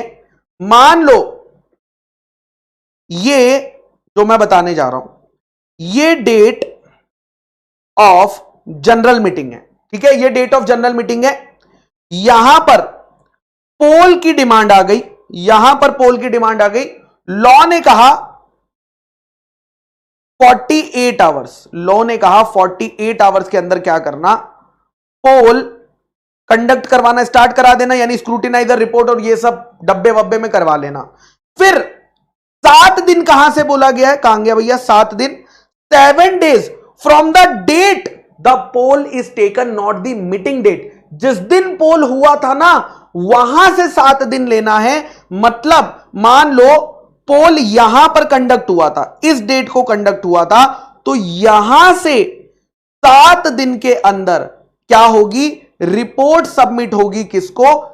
चेयरमैन को। चेयरमैन ऑफ मीटिंग को रिपोर्ट सबमिट होगी और फिर यहां पर जाकर रिजल्ट डिक्लेयर किया जाएगा बाय चेयरमैन। यहां पर जाकर बेटा रिजल्ट, यानी क्या जनरल मीटिंग वाले दिन ही डिक्लेयर हो जाता है? The answer is no, general meeting वाले दिन डिक्लेयर नहीं होता है। जनरल मीटिंग वाले डिक्लेयर नहीं होता है। ठीक है सर, लेकिन हम ये कौन से दिन मानेंगे? हम इस दिन मानेंगे, इस दिन मानेंगे। किस दिन माना जाएगा कि रेजोल्यूशन पास हुआ? जिस दिन रिजल्ट डिक्लेयर हुआ, जिस दिन रिपोर्ट जमा हुई, जिस दिन पोल कंडक्ट हुआ, या जिस दिन जनरल मीटिंग हुई, किस दिन माना जाएगा? ठीक है, तो लॉ क्या कहता है भैया, यहां पर जरा पढ़ लो, मैं हाईलाइट कर रहा हूं। संतोष तुम्हारा यही डाउट था, प्लीज रीड कर लो जो मैं हाईलाइट कर रहा हूं।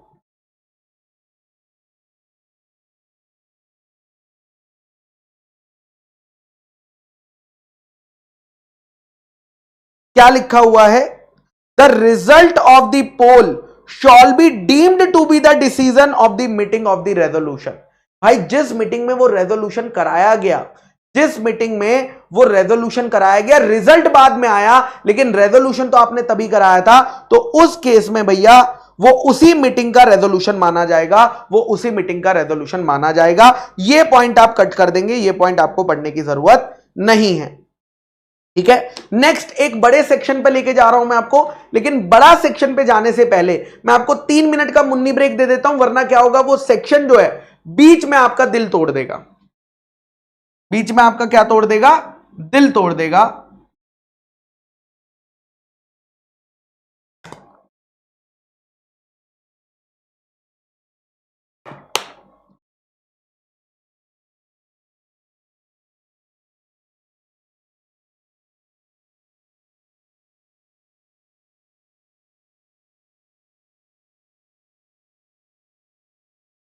तुझे सोचता हूं मैं शाम सुबह, उससे ज्यादा और चाहूं तेरे ही ख्यालों में डूबा रहा।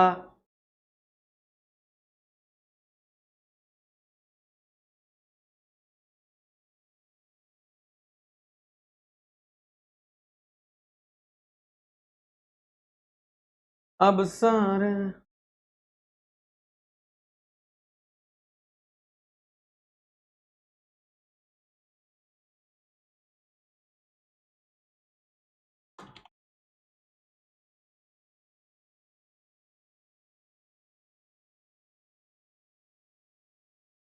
अरे रे अरे ये क्या हुआ, मैंने ना ये जाना।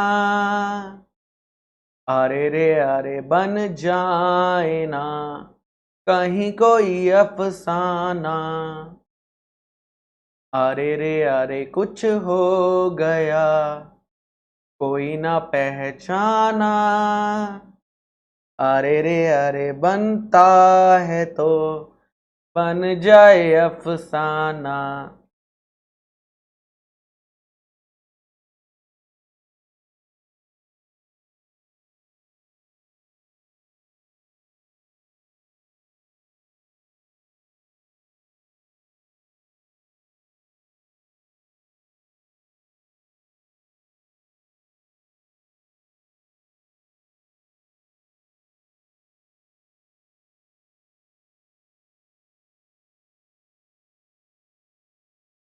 चैप्टर 2 का पेज नंबर 2.64 पेंडिंग है। आपने बोला था इस चैप्टर में करा दोगे, काइंडली करवा दो। बिल्कुल करा देंगे, क्यों चिंता करते हो बेटा, तुमने बोल दिया करा देंगे बस। ये भी कोई कहने वाली बात है प्रियांशु? आओ देखे जरा क्या ऐसा था जो जिंदगी में हमने छुड़ा दिया था।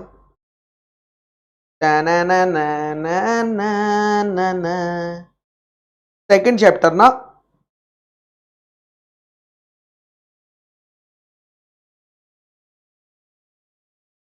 इनकॉर्पोरेशन लेक्चर्स हैं।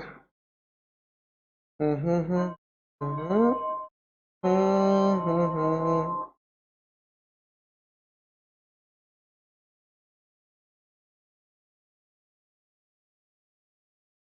मनप्रीत बेटा ये मानेंगे रिजल्ट ऑफ पॉल में कि वो फाइनल है, ठीक है, मतलब वो मीटिंग का डिसीजन है ऐसा माना जाएगा। भले ही हमने उसे डिक्लेयर मीटिंग के बाद किया है, बट माना यही जाएगा कि वो डिसीजन मीटिंग में लिया गया था। 2.64 2.64 चलिए 2.64 2.64 2.64। ओहो, ओ माय गॉड, ओह ओहो ओहो।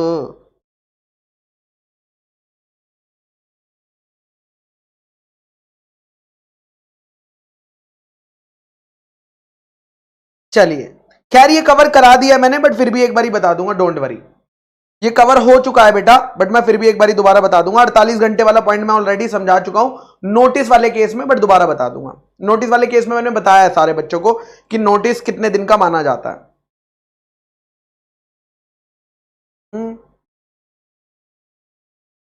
जनरल मीटिंग का नोटिस हम मान लेते हैं अगर पोस्ट से भेजा गया है कि 48 आवर्स बाद पहुंचेगा, 48 आवर्स बाद पहुंचेगा।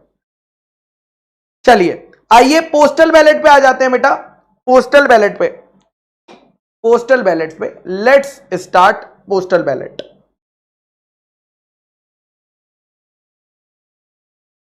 हाँ, सेक्शन 110।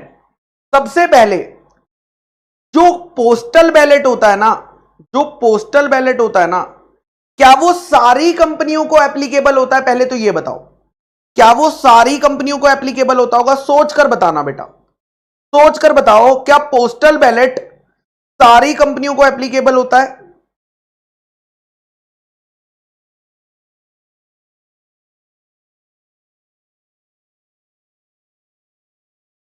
तो लॉ कहता है, लॉ कहता है, law law law law law law, ठीक है, लॉ ये कहता है अगर आपकी कंपनी 1 पर्सन कंपनी है, अगर आपकी कंपनी 1 पर्सन कंपनी है, या अगर आपकी कंपनी, अगर आपकी कंपनी में जो मेंबर हैं, आपकी कंपनी में जो मेंबर हैं वो अप टू 200 मेंबर्स हैं, अप टू 200 मेंबर्स हैं, तो इस केस में postal ballot, postal ballot not applicable, postal ballot not applicable. आपको पोस्टल बैलेट जो है अप्लाई नहीं करेगा, आपको पोस्टल बैलेट से रेजोल्यूशन पास कराने की जरूरत नहीं है, ठीक है। उसके बाद लेकिन लेकिन लेकिन लेकिन लेकिन लेकिन लेकिन अगर आप अदर कंपनी हो, अदर कंपनी हो, अगर आप अदर कंपनी हो, तो उस केस में आपको पोस्टल बैलेट कराना पड़ेगा। यहां पर क्या मैंने प्राइवेट कंपनी बोला है क्या? नहीं, कंपनी मतलब हो सकता है प्राइवेट हो सकता है प्राइवेट हो सकता है पब्लिक हो सकता है प्राइवेट कंपनी हो सकता है पब्लिक कंपनी हो। हमें नहीं पता भाई कौन सी कंपनी है, हमें नहीं पता कौन सी कंपनी है, तुम प्राइवेट हो या पब्लिक हो, अगर तुम्हारे एक्चुअल मेंबर्स 200 तक हैं तो तुम्हें पोस्टल बैलेट कराने की जरूरत नहीं है, ठीक है। लेकिन लेकिन अब एक बच्चा कह रहा है सर, जय कह रहा है सर ओपीसी को तो मीटिंग ही नहीं करानी पड़ती। बेटा पोस्टल बैलेट में तो मीटिंग होती ही नहीं ना, भूल गए कंसेप्ट बेटा। पोस्टल बैलेट में मीटिंग ही नहीं होती, पोस्टल बैलेट में तो डायरेक्ट घर से मंगा लेते हैं ना, देयर इज नो मीटिंग। कल यही तो बताया था बार बार कि पोस्टल बैलेट ऐसा तरीका है जिसमें कोई भी मीटिंग नहीं कराई जाती।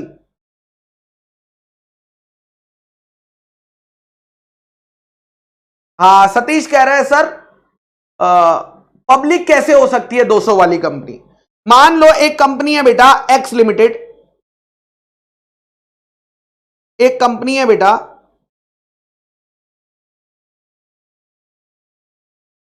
एक कंपनी है बेटा एक्स लिमिटेड, ठीक है। इस कंपनी के 10 मेंबर्स हैं, इस कंपनी के 10 मेंबर्स हैं। ये एक पब्लिक कंपनी है, हां ये पब्लिक कंपनी है। क्या इस कंपनी में 10 मेंबर है? हां इस कंपनी में तो 10 मेंबर है। तो अगर इस कंपनी में 10 मेंबर हैं तो क्या ये पोस्टल बैलेट से कराएगी? The answer is no.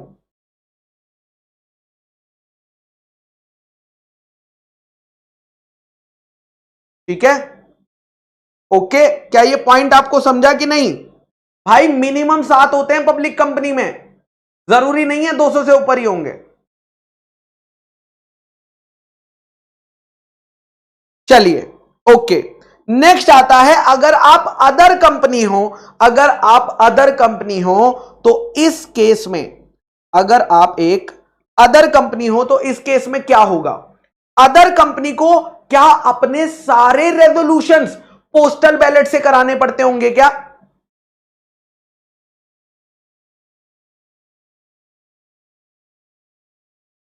जल्दी बताओ।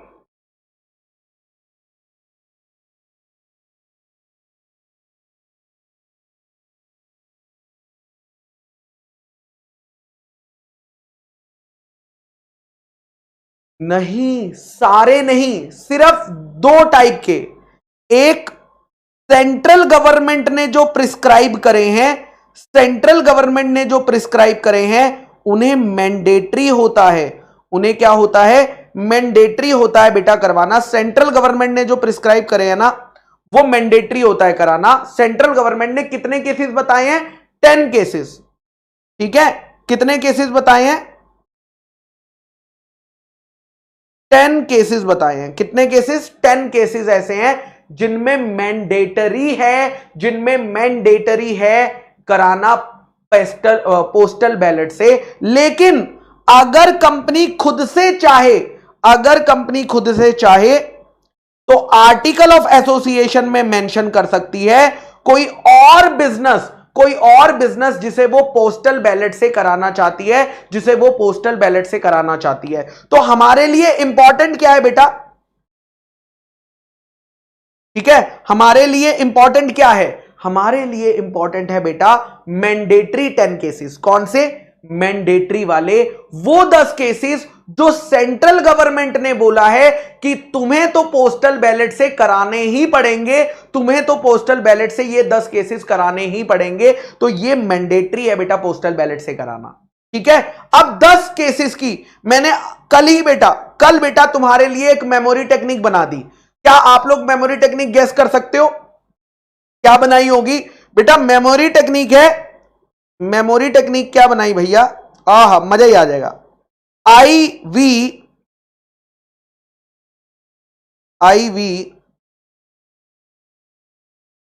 Postal ballot, IV postal ballot,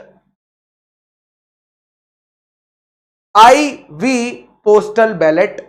ये मेमोरी टेक्निक मैंने बना दी है जिससे कि आपके सारे केसेस कवर हो जाएंगे जो एक कंपनी को पोस्टल बैलेट के थ्रू पास करवाने होते हैं। ठीक है, कहां है सर ये मेमोरी टेक्निक बेटा? ये रही बेटा, ये रही। ठीक है, एक एक करके मैं बुक में से पॉइंट पढ़ता जाऊंगा, एक एक करके मैं बुक में से पॉइंट पढ़ता जाऊंगा। ओके, और फिर यहां पे मैं हाईलाइट करता जाऊंगा। ठीक है, बुक से पढ़ता जाऊंगा और यहां पर हाईलाइट करता जाऊंगा। न न न न न न न। चलिए, तो पेज नंबर खोल लीजिए सारे बच्चे, 7.62। सारे बच्चे पेज नंबर 7.62 ओपन कर लेंगे।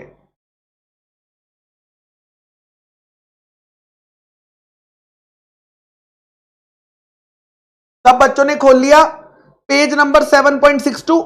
सारे केसेस पढ़ना स्टार्ट करते हैं। Let's start with the cases. ये वो केसेस हैं, ये वो केसेस हैं जो सिर्फ और सिर्फ ओनली पोस्टल बैलेट से कराए जाएंगे, ओनली पोस्टल बैलेट से कराए जाएंगे। ठीक है, आइए सबसे पहला आता है बेटा alteration of the object clause of the memorandum.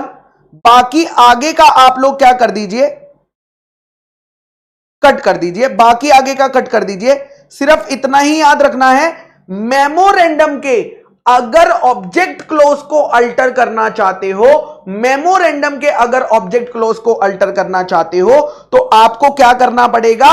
Resolution तो पास करना है, वो भी कौन सा स्पेशल रेजोल्यूशन होता है मैं बता दूं आपको, और ये कौन से तरीके से करना है? पोस्टल बैलेट से करवाना है। और हमने इसे मेमोरी टेक्निक में कहां लिखा है? ये रहा,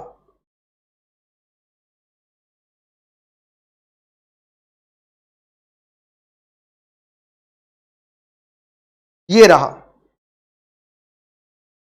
object clause change of the memorandum, object clause change of the memorandum, ये रहा मेमोरी टेक्निक में। ठीक है, ओके सर। नेक्स्ट पॉइंट आता है, कोई मुझे इसे रीड करके इंटरप्रिटेशन बताएगा कि ये कौन से रेजोल्यूशन की बात हो रही है? कैन एनीबडी टेल मी ये कौन से रेजोल्यूशन की बात हो रही है?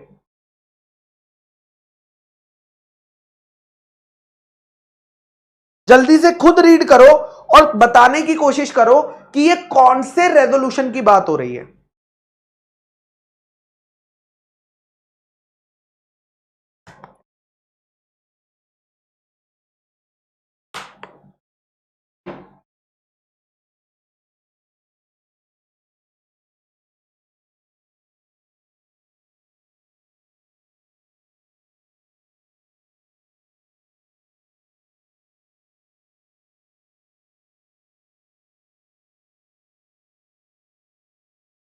मैं टाइप ऑफ स्पेशल, मैं ऑर्डिनरी एसआर नहीं पूछ रहा हूं, मैं ऑर्डिनरी एसआर नहीं पूछ रहा हूं, मैं पूछ रहा हूं ये क्या चेंज हो रहा है, एग्जैक्टली क्या कर रहे हैं हम लोग। यस, सुमित ने एक बात बताई, बिल्कुल ठीक है, सुमित ने बताया, ये कह रहे हैं अगर तुम प्राइवेट कंपनी को पब्लिक या पब्लिक कंपनी को प्राइवेट बना रहे हो, क्या बोला मैंने? अगर तुम प्राइवेट कंपनी को पब्लिक बनाना चाहते हो और पब्लिक कंपनी को प्राइवेट बनाना चाहते हो, कैसे होता था याद है क्या? प्राइवेट कंपनी को अगर पब्लिक बनाना है तो आर्टिकल्स में से 3 कंडीशन को हटा दो, और अगर पब्लिक कंपनी को प्राइवेट बनाना है तो आर्टिकल में 3 कंडीशन डाल दो। तो अगर तुम आर्टिकल में या तो 3 कंडीशन को डाल रहे हो या 3 कंडीशन को हटा रहे हो, तुम अपनी कंपनी का मतलब स्टेटस चेंज कर रहे हो, तो वो तुम्हें पोस्टल बैलेट से कराना पड़ेगा। Alteration of the article of association, या तो इंसर्ट कर रहे हो या तो रिमूव कर रहे हो, वो 3 कंडीशन जो एक प्राइवेट कंपनी बनने के लिए आर्टिकल्स में होनी चाहिए। ठीक है, ओके सर। तो ये वाला हमारा पॉइंट कहां पर कवर होगा? ये रहा, alteration of AOA in relation to insertion और removal to constitute a private company. ठीक है, चलिए, ओके सर। नेक्स्ट आता है, नेक्स्ट पॉइंट आता है, थर्ड पॉइंट, अगर कंपनी अपना रजिस्टर्ड ऑफिस शहर के बाहर ले जा रही है, सेक्शन 12 के अंदर, अगर कंपनी अपना रजिस्टर्ड ऑफिस शहर के बाहर ले जा रही है, या जिस गांव था उस गांव से अलग गांव में ले जा रही है, अलग विलेज में ले जा रही है, तो वहां पर भी आपको क्या करना पड़ेगा? पोस्टल बैलेट के थ्रू कराना पड़ेगा, पोस्टल बैलेट के थ्रू कराना होगा। Change in place of registered office outside the local limit of city, town और विलेज, सेक्शन 12 के अंदर, तो वो भी तुम्हें ये करना पड़ेगा। ठीक है, ओके सर। ये कहां पे आ गया बेटा? ये रहा, place change of registered office outside the local limit of any city, town और विलेज। नेक्स्ट पॉइंट आता है बेटा, ये तो हमने कई बार पढ़ा है यार, सेक्शन 13 में, अगर कंपनी ने प्रोस्पेक्टस से पब्लिक से पैसा उठाया हुआ था, ठीक है, अगर कंपनी ने प्रोस्पेक्टस से पब्लिक से पैसा उठाया हुआ था, पब्लिक से पैसा उठाया हुआ था, और वो पैसा अभी तक खर्च नहीं हुआ था, और हम मेमोरेंडम ऑफ एसोसिएशन के ऑब्जेक्ट को चेंज करने जा रहे हैं, तो भैया चेंज इन ऑब्जेक्ट, जिस कंपनी ने पैसा प्रोस्पेक्टस से उठाया था लेकिन अभी तक वो पैसा अनयूटिलाइज्ड पड़ा है, अभी तक वो पैसा अनयूटिलाइज्ड पड़ा है, ठीक है, तो उस केस में भी आपको पोस्टल बैलेट से कराना होता है, पोस्टल बैलेट से कराना होता है। ये वाला भी हमें ढूंढना पड़ेगा, कहां गया? ये रहा, अल्टरेशन ऑफ ऑब्जेक्ट क्लॉज वाला, ये रहा पॉइंट ए से। ठीक है, ओके सर।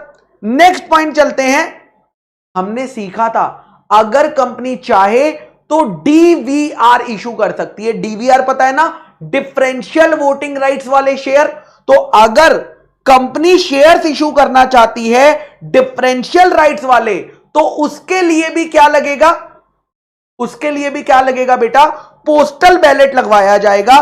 पोस्टल बैलेट लगवाया जाएगा। तो ये रहा issue of share with differential rights. Issue of share उसको भी पोस्टल बैलेट के थ्रू कराया जाएगा।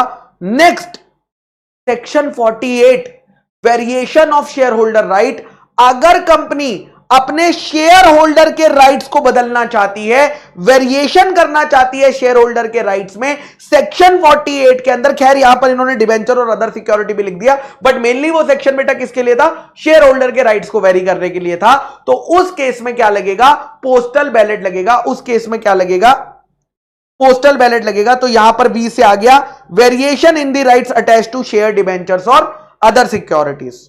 ये सारे कॉन्सेप्ट हमने पढ़े हुए हैं, कोई नया कॉन्सेप्ट नहीं आ रहा। बस आज आपको यह पता चल रहा है कि उन रेजोल्यूशन को जनरल मीटिंग में ना पास करा के क्या करना पड़ेगा, जनरल मीटिंग में पास ना करा के क्या करना पड़ेगा, पोस्टल बैलेट के थ्रू कराना पड़ेगा। क्योंकि यह कंपनी के बहुत ही इंपॉर्टेंट डिसीजन है, जिसमें कंपनी चाहती है मैक्सिमम से मैक्सिमम पार्टिसिपेशन हो, जिसमें गवर्नमेंट चाहती है कि भैया मैक्सिमम से मैक्सिमम शेयर होल्डर जो है पार्टिसिपेट करें। ओके, नेक्स्ट सेक्शन 68 के अंदर अगर कंपनी शेयर्स का बायबैक कर रही है, सेक्शन 68 के अंदर अगर कंपनी शेयर्स का बायबैक कर रही है, तो वो चीज भी मेंशन होगी, वो चीज भी भैया आपको पोस्टल बैलेट से करानी पड़ेगी। ये रहा बायबैक ऑफ शेयर्स, बी से बायबैक ऑफ शेयर्स। ठीक है, ओके सर। नेक्स्ट, ये कॉन्सेप्ट आपने कभी नहीं पढ़ा क्योंकि आपके सिलेबस में सेक्शन 151 नहीं है। क्या आपके सिलेबस में सेक्शन 151 है? The answer is no. Section 151 किस चीज का सेक्शन है मैं वो बता देता हूं। सेक्शन 151 बात करता है बेटा स्मॉल शेयर होल्डर की। किसकी बात करता है?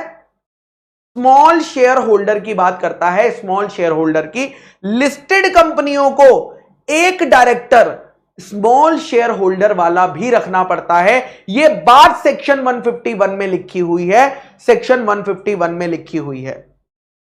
ठीक है, तो यहां पर election of a director under section 151, यहां पे कौन से डायरेक्टर की बात हो रही है?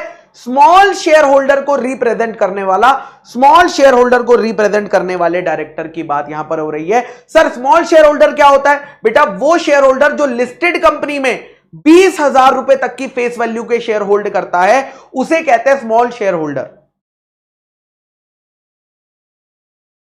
अमन बेटा डीम्ड नहीं है, बिल्कुल डीम्ड नहीं है। ठीक है अमन,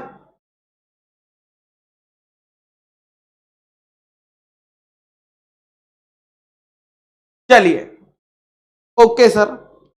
तो election of a director under section 151 of the act.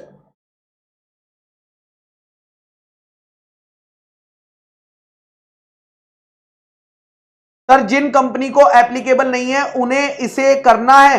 बेटा जब एप्लीकेबल ही नहीं है, जब एप्लीकेबल होगा तभी तो पोस्टल बैलेट करवाओगे, एप्लीकेबल ही नहीं है तो पोस्टल बैलेट नहीं करवाओगे। ठीक है, चलिए ओके। नेक्स्ट, अगर कंपनी अपनी अंडरटेकिंग को बेचना चाहती है, या तो कंपनी अपनी पूरी अंडरटेकिंग बेचना चाहती है या 75% से ज्यादा यानी सब्सटेंशियल पार्ट अंडरटेकिंग का बेचना चाहती है। अब कई बच्चे पूछेंगे सर अंडरटेकिंग क्या होती है? मत पूछो, तुम पढ़ चुके हो। क्या पढ़ चुके हो? अंडरटेकिंग नॉर्मली क्या होती है? बिजनेस होता है, एक पूरी कंप्लीट यूनिट होती है। Section 50B of income tax act slump sale में तुम पढ़ चुके होंगे, तुम्हारा कैपिटल गेन्स हो गया है। वहां पे सर ने सिखाया होगा कि फुल वैल्यू ऑफ कंसिडरेशन लोगे, लेस करोगे खर्चों को, फिर आपकी नेट वैल्यू ऑफ कंसिडरेशन आएगी, उसमें नेटवर्थ को माइनस करोगे, फिर आपका कैपिटल गेन आएगा, इंडेक्सेशन का बेनिफिट नहीं मिलेगा। बताया होगा सेक्शन 50B में। अंडरटेकिंग क्या होती है? बिजनेस। आप अपना पूरा बिजनेस, उस बिजनेस से रिलेटेड सारे एसेट्स और लायबिलिटीज बेच चुके हो। ठीक है, तो यही चीज है बेटा sale of the whole or substantially the whole of the undertaking, है ना। तो sale of the whole or substantially अगर आप कर रहे हो तो ये चीज भी, भाई आप कंपनी का धंधा बेचने निकल पड़े हो तो मेंबर्स, ज्यादा से ज्यादा मेंबर से पूछना चाहिए।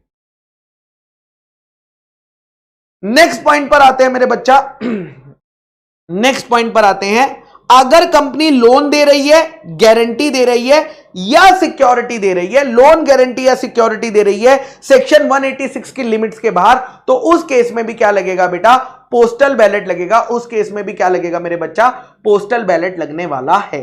तो ये सारे केसेस पोस्टल बैलेट से करवाने मैंडेटरी है, पोस्टल बैलेट से करवाने मैंडेटरी है। अब ध्यान से सुनना, ध्यान से सुनना, ध्यान से सुनना। अगर कोई कंपनी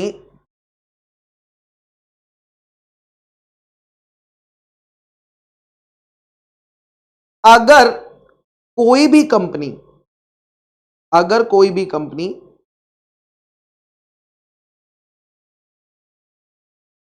अगर कोई भी कंपनी जिसे मैंडेटरी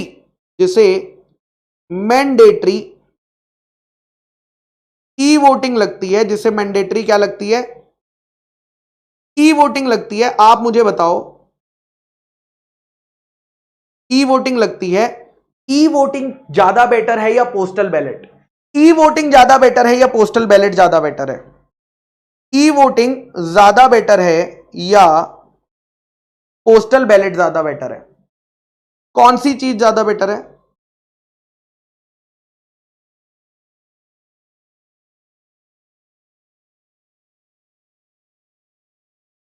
कल हमने डिस्कशन किया था इस पे, कल हमने इस पे डिस्कशन किया था, ई वोटिंग बेटर की postal ballot better? E voting better की postal ballot better? Postal ballot में ज्यादा पार्टिसिपेशन होता है, ई वोटिंग में पार्टिसिपेशन भी होता है और डिस्कशन भी होता है, डिस्कशन भी होता है, दोनों चीजें होती हैं। तो ज्यादा बेटर क्या है, ई वोटिंग। अगर हम इन मैंडेटरी केसेस को भी ऑप्शन दे दे, तुम चाहो तो ई वोटिंग से करा दो, क्या कोई दिक्कत है?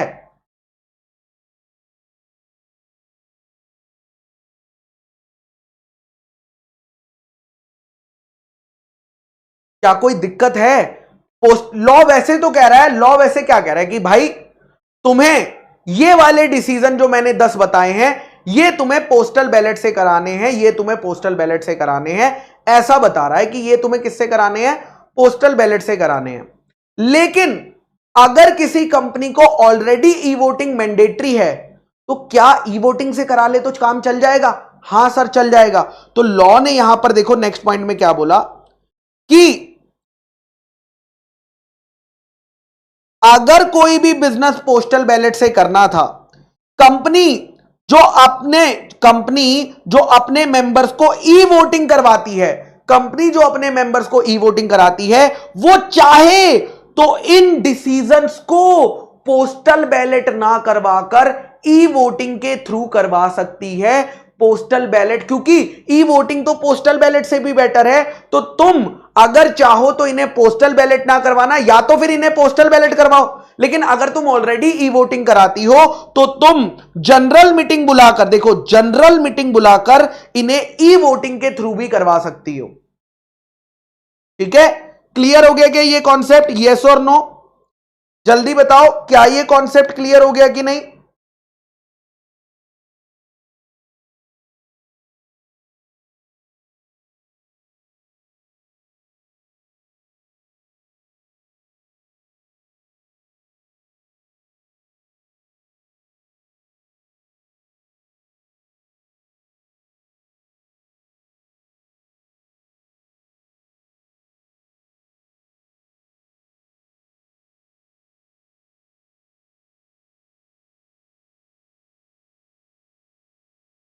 प्रियांशु बेटा ये बोल रहा है कि डिविडेंड, हमने सीखा था ना डिफरेंशियल वोटिंग राइट शेयर्स में आप डिविडेंड भी ज्यादा या कम दे सकते हो, बताया तो था, याद करो। डीवीआर में वोटिंग ज्यादा होती है तो डिविडेंड कम मिलता है, वोटिंग कम होती है तो डिविडेंड ज्यादा मिलता है।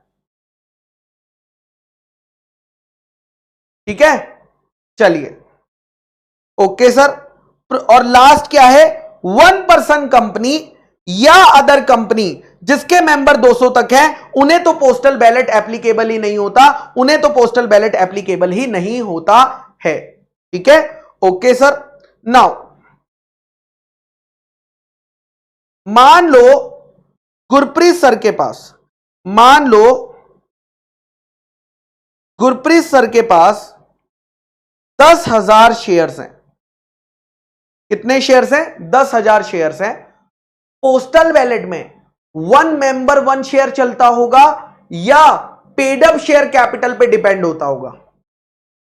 पोस्टल बैलेट जैसे देखो, शो ऑफ हैंड्स में क्या होता है? 1 मेंबर 1 वोट। पोल में क्या होता है?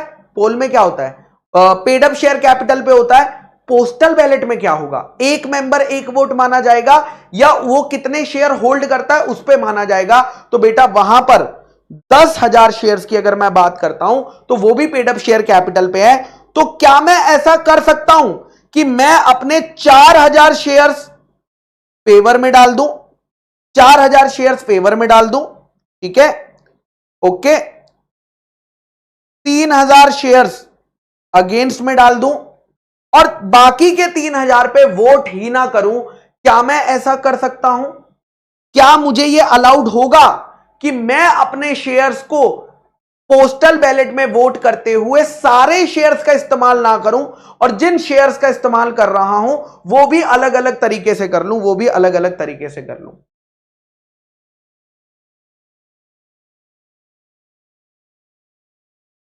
बिल्कुल कर सकते हो। तो यही बात यहां पर लिखी हुई है। क्या लिखा हुआ है जो मैं हाईलाइट कर रहा हूं? देखना, पढ़ना जल्दी। मैंने जो हाईलाइट करा उसे रीड करो। मैंने जो हाईलाइट करा उसको रीड करो।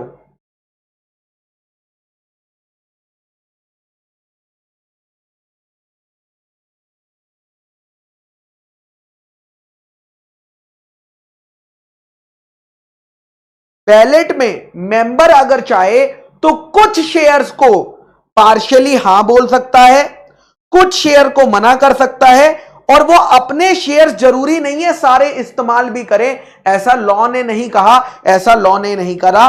बाकी कुछ बैलेट्स में सारे के सारे कंफर्मेशन होंगे, कुछ बैलेट में सारे के सारे नेगेटिव होंगे। कुछ लोगों ने फेवर में वोट किया होगा, कुछ लोगों ने अगेंस्ट में वोट किया होगा और कुछ लोग पगलू होंगे जो फेवर में भी कर रहे होंगे और अगेंस्ट में भी कर रहे होंगे और कुछ इनवैलिड बैलेट होंगे। इनवैलिड मतलब भेजा तो उन्होंने लेकिन या तो सिग्नेचर करना भूल गए, सिग्नेचर किया तो गलत सिग्नेचर कर दिया या ओवरराइट कर दिया, है ना। तो उस केस में भैया आपको जो है इनवैलिड पोस्टल बैलेट माना जाएगा। यानी पोस्टल बैलेट की काउंटिंग जो होती है सबसे पहले इनवैलिड बैलेट्स को अलग रख दिया जाता है। इनवैलिड बैलेट्स को क्या करा जाता है? अलग रख दिया जाता है। उनमें से जो वैलिड होते हैं फेवर वाले एक तरफ रख दिए जाते हैं, अगेंस्ट वाले एक तरफ रख दिए जाते हैं।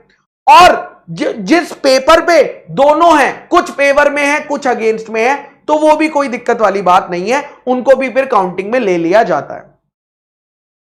चलिए, ओके सर।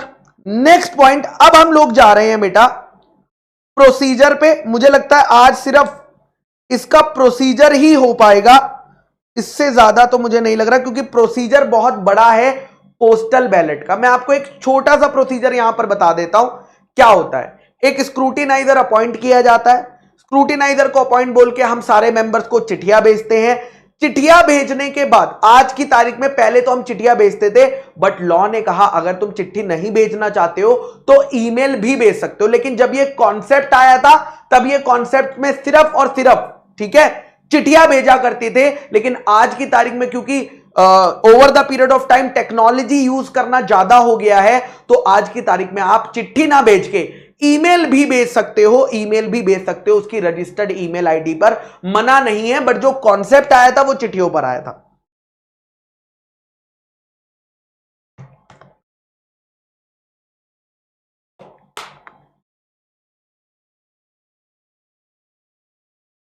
चलिए, एक बच्चा पूछ रहा है कि सर अगर दोनों में ही कागज को भरना होता है, पोल में भी और पोस्टल बैलेट में, तो दोनों में फर्क क्या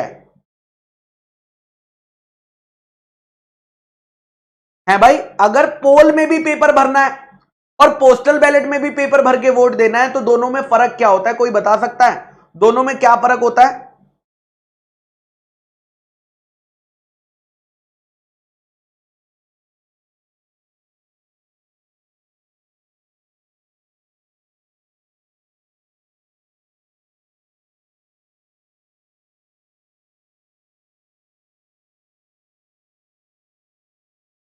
बिल्कुल, पोल में बेटा मीटिंग में आप जाते हो और फिर भरा जाता है। पोल में मीटिंग में भरा जाता है, मीटिंग में भरा जाता है, मीटिंग में।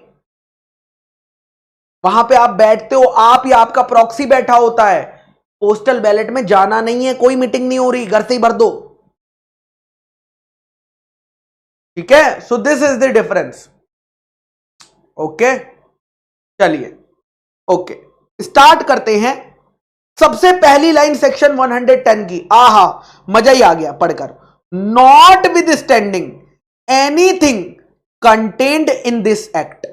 ये क्या लिख दिया भाई पहली लाइन में? पहली लाइन में ही ये क्या लिख दिया भैया? Not with standing anything contained in this act. Not with standing anything contained in this act, इसका मतलब है कंपनीज एक्ट 2013 के किसी भी सेक्शन में, और अगर सेक्शन 110 के अंदर कॉन्ट्राडिक्शन हो जाएगा ना, तो फिर हम किसको फॉलो करेंगे? इसका मतलब है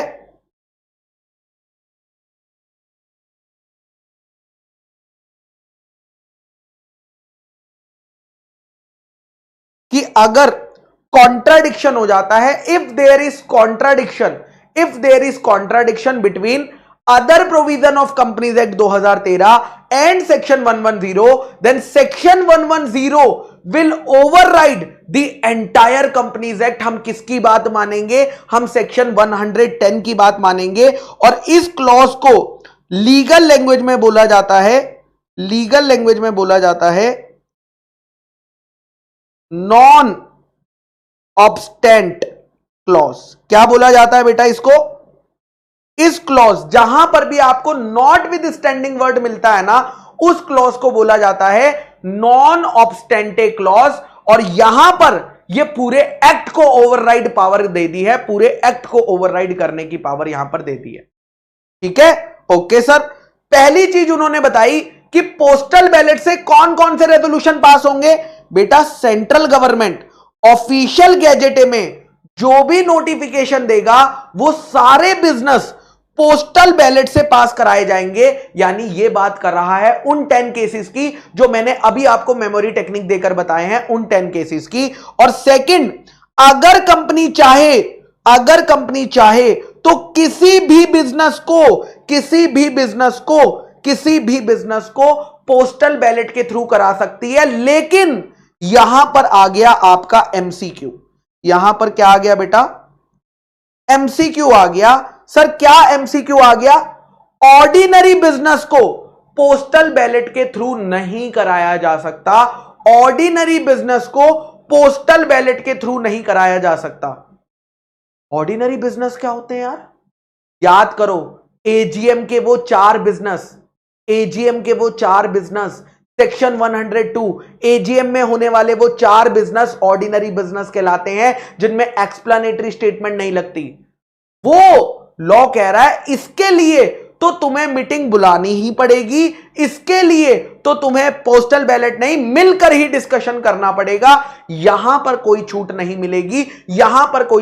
मिलेगी, और दूसरा, अगर किसी डिसीजन में डायरेक्टर या ऑडिटर के पास राइट टू बी हर्ड है, याद है ना, ऑडिटर के पास राइट टू बी हर्ड होता है। ठीक है, अगर किसी बिजनेस में डायरेक्टर या ऑडिटर के पास राइट टू बी हर्ड है, तो उस बिजनेस को भी आप नहीं कर सकते पोस्टल बैलेट के थ्रू। क्यों? अरे भाई, ऑडिटर अगर कुछ बोलना चाहेगा तो मीटिंग में बोलेगा, और तुम पोस्टल बैलेट करा लोगे तो मीटिंग होगी नहीं, और मीटिंग होगी नहीं तो ऑडिटर अपना राइट टू बी हर्ड कैसे एक्सरसाइज करेगा? उसका राइट तो मर जाएगा ना। ठीक है, उसका राइट तो मर जाएगा ना यार, उसका राइट तो मर जाएगा। तो लॉ ने कहा भाई, ये जहां पर भी डायरेक्टर या ऑडिटर को मीटिंग में राइट टू बी हर्ड है, उस बिजनेस को चाह कर भी पोस्टल बैलेट से नहीं कराया जा सकता। नेक्स्ट पॉइंट, ये मैंने अभी पढ़ा दिया है आपको कि अगर कंपनी चाहे तो पोस्टल बैलेट की जगह ई वोटिंग भी करा देगी तो काम चल जाएगा। पोस्टल बैलेट की जगह ई वोटिंग भी करा देगी तो काम चल जाएगा। ठीक है, चलिए उसके बाद नेक्स्ट पॉइंट, मैं अगर आपसे पूछूं दोबारा, ये सेम क्वेश्चन है, लास्ट क्लास में भी पूछा था मैंने, बट पूछना पड़ता है। पोस्टल बैलेट के केस में जनरल मीटिंग होती है या नहीं होती है? पोस्टल बैलेट के केस में जनरल मीटिंग होती है या नहीं होती? सर नहीं होती। बट जब भी हम कोई डिसीजन पोस्टल बैलेट के थ्रू लेते हैं तो लॉ क्या एज्यूम करता है, लॉ क्या एजम्पशन लेता है? सर लॉ ये एजम्पशन लेता है कि उस रेजोल्यूशन को कंपनी ने जनरल मीटिंग में पास कराया है। क्यों लेता है? ताकि हम उसे जनरल मीटिंग के रजिस्टर में लिख सके, है ना। तो यही बात बेटा यहां पर दोबारा से लिखी है, इफ अ रेजोल्यूशन अगर पास होता है पोस्टल बैलेट से तो हम ये मान लेंगे कि जनरल मीटिंग में पास हुआ है। ये बात हमने पहले भी पढ़ ली थी, तो अलग से अगर हम नहीं भी पढ़ेंगे तो काम चल जाएगा। ठीक है, कि ये रेजोल्यूशन तुमने जनरल मीटिंग कन्वेन करा के पास कराया था, ये लॉ का एजम्पशन होता है। ठीक है, ओके सर। बाकी ये वाले पॉइंट्स को कट कर दीजिए, ये रिपीटिशन है, इन पॉइंट्स को कट कर दीजिए। This is a repetition of above points, जो ऊपर लिखे हुए हैं वही दोबारा लिखे हुए हैं, तो इन दोनों पॉइंट्स को क्या कर देंगे, कट कर देंगे सारे बच्चे। कर दिया कट? यस और नो? यस और नो? फिर हम लोग रूल 22 पे जाएंगे, जो कि प्रोसीजर है, प्रोसीजरल पार्ट है, इसमें कुछ सीखने को नहीं है, सिर्फ ये है कि भाई पोस्टल बैलेट कराया कैसे जाता है, क्या क्या चीजें कंप्लायंस करी जाती है। कट कर लिया सबने? यस और नो?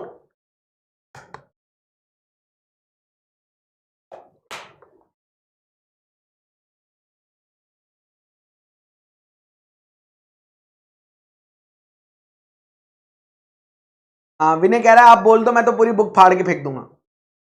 आप बस एक बार ही बोलो तो सही, पूरी बुक फाड़ देंगे। चलिए, सबने कट कर लिया है, सबने कट कर लिया है। आइए मैं आपको एक पोस्टल बैलेट की रिपोर्ट दिखाना चाहता हूं, रिजल्ट दिखाना चाहता हूं अदानी कंपनी का। ठीक है, अदानी इंटरप्राइजेस का मैं आपको रिजल्ट दिखाना चाहता हूं। पोस्टल बैलेट का रिजल्ट कैसा दिखता है, पोस्टल बैलेट का रिजल्ट कैसा दिखता है।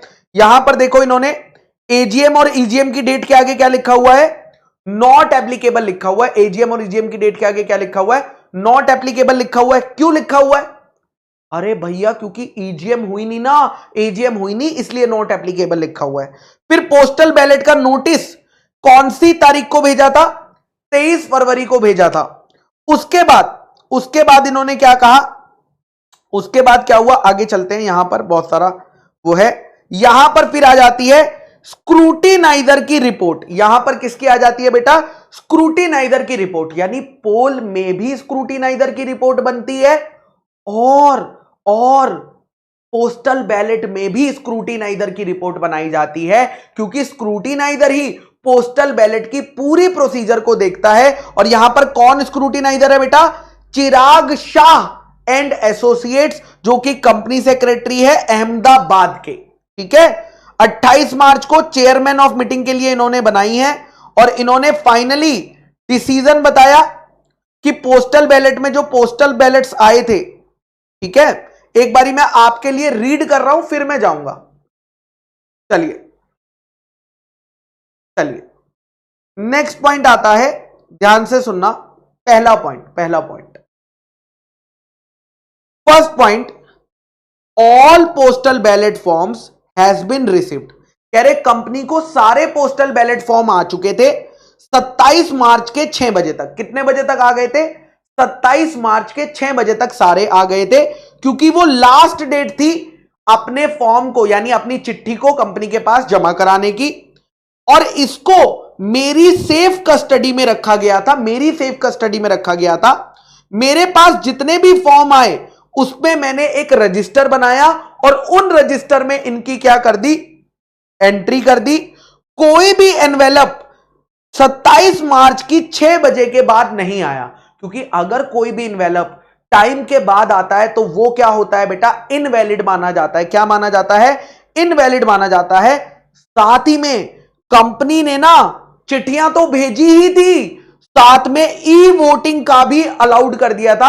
आप चाहो तो ऐप डाउनलोड करके, चिट्ठी नहीं भेजना चाहते कोई बात नहीं, कम से कम ऐप डाउनलोड करके ई वोटिंग ही कर दो, घर बैठे ई वोटिंग कर दो।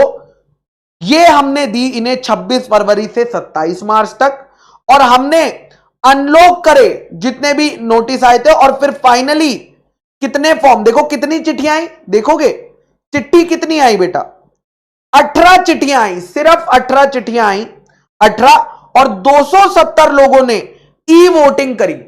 18 लोगों ने क्या करा?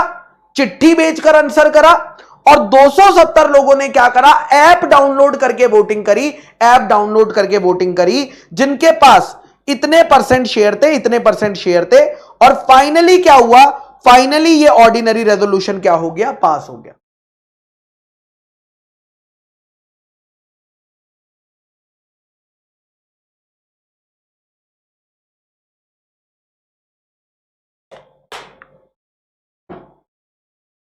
चलिए, तो अब हम लोग प्रोसीजर स्टार्ट करते हैं। हमने बेसिक देख लिया कि कैसी रिपोर्ट आती है।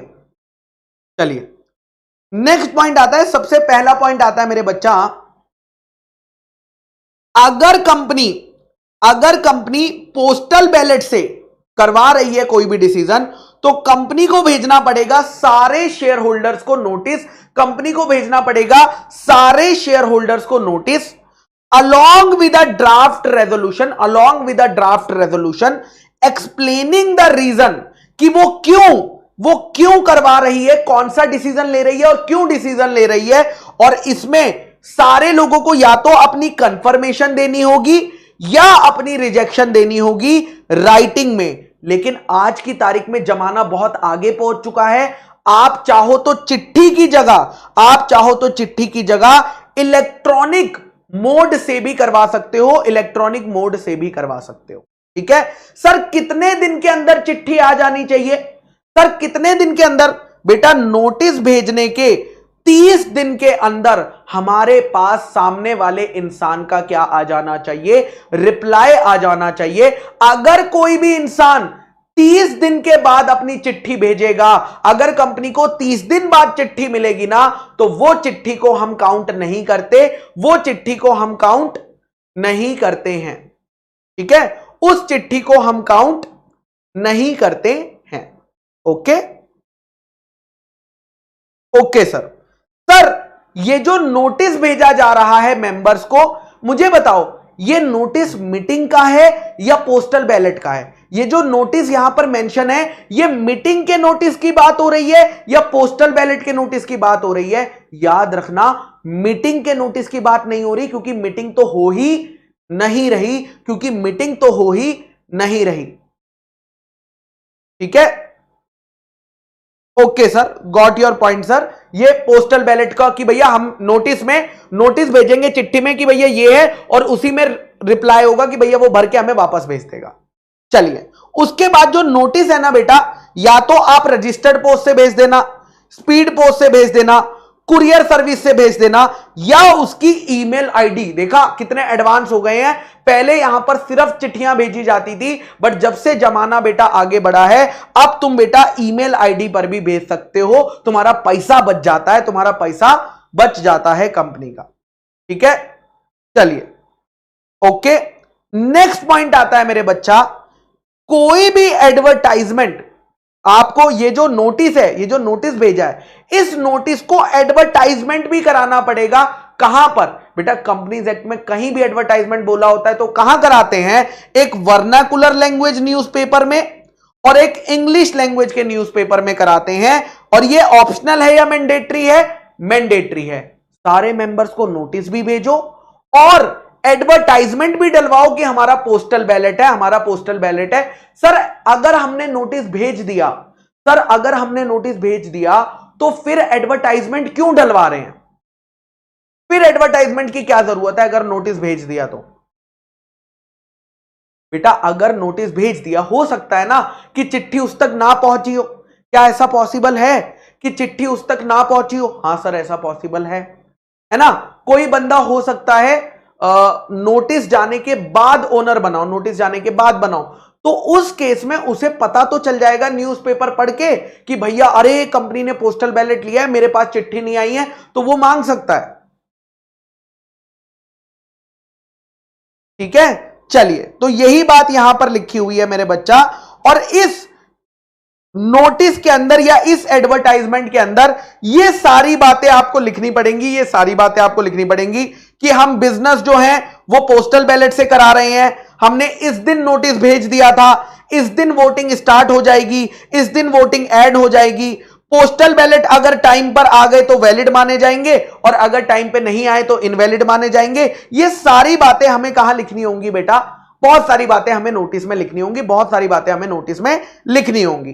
ठीक है, ओके सर। इस नोटिस को आपने एडवर्टाइजमेंट में भी छपवा दिया, मेंबर्स को भी भेज दिया। अब एक और काम करना, कंपनी की वेबसाइट पर भी डलवा देना। ठीक है, चलिए सर मेंबर ई वोट डिमांड कर सकते हैं बेटा। अगर कंपनी को ई वोटिंग लगती होगी तो कंपनी खुद से पोस्टल बैलेट कराती ही नहीं है, ई वोटिंग ही कराती है। ठीक है विशाल, लेकिन अगर कंपनी को ई वोटिंग नहीं लगती होगी तो फिर ई वोटिंग क्यों डिमांड करोगे?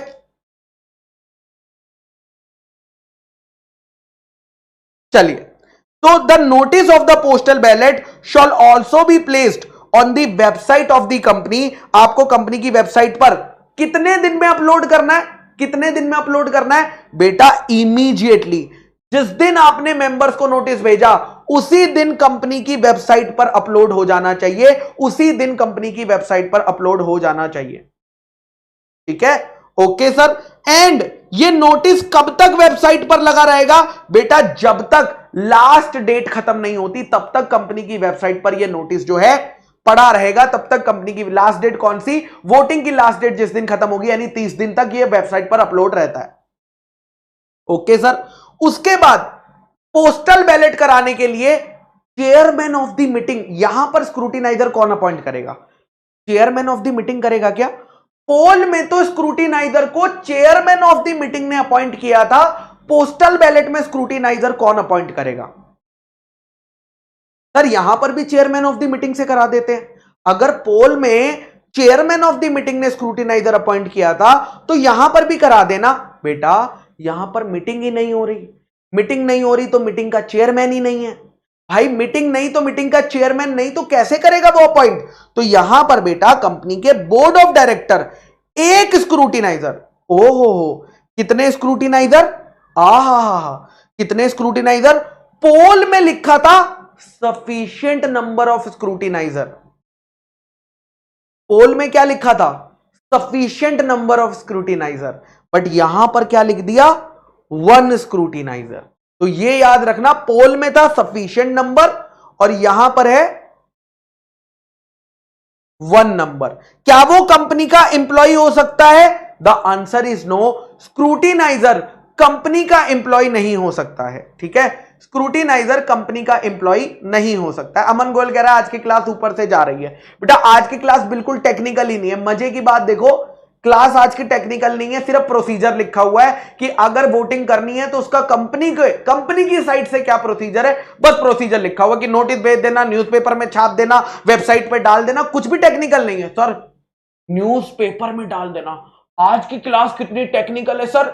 कैसे किसी चीज को सर न्यूज़पेपर में डाला जा सकता है, इसका प्रोसीजर क्या है सर? सर न्यूज़पेपर की जगह सर मैगजीन में क्यों नहीं बोला सर? टीवी पे ऐड चलाने को क्यों नहीं बोला सर?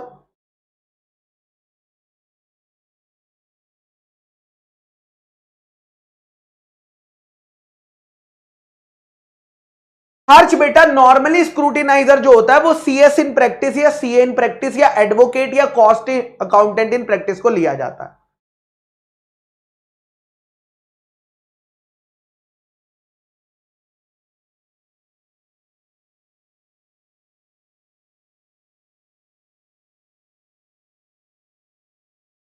चलिए ठीक है, ओके सर। तो यहां पर फिर से आ जाते हैं यार, प्रोसीजर है, प्रोसीजर तो बताना पड़ेगा ना। अब प्रोसीजर है, मैं क्या करूं इसमें? प्रोसीजर है तो है, या तो मैं एकदम शॉर्ट में एक चार्ट बना के ले आता हूं इत्तू सा, एक पेज पे सारा उड़ा दूंगा 5 मिनट में। मेरे पास वो टैलेंट भी है कि मैं 5 मिनट के अंदर पूरा का पूरा प्रोसीजर उड़ा सकता हूं, बट उससे कोई फायदा नहीं होगा।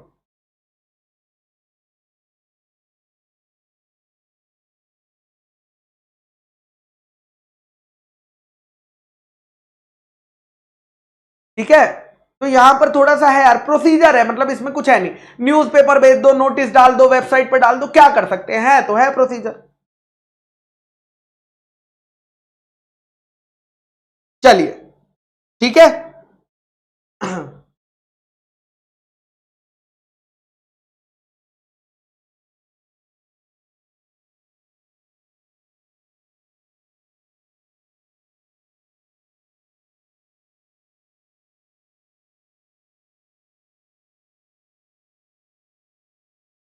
चलिए आइए बात सुनिएगा, स्क्रूटिनाइजर जो है वो राइटिंग में अपॉइंट करेगा, ठीक है। स्क्रूटिनाइजर जो है वो अपॉइंट होना चाहिए कि भैया क्यों करता है, क्योंकि वो चेक करेगा कि मेजर जो है सारी की सारी प्रोसेस देखेगा, बाद में काउंटिंग करेगा, तो इसलिए स्क्रूटिनाइजर को अपॉइंट किया जाता है। मैं थोड़ा फास्ट कर देता हूं, कोई दिक्कत की बात नहीं है। तुम अब मुझे 10 मिनट दो, मैं तुम्हें दिखाता हूं, रुको, गिव मी जस्ट 10 मिनट्स।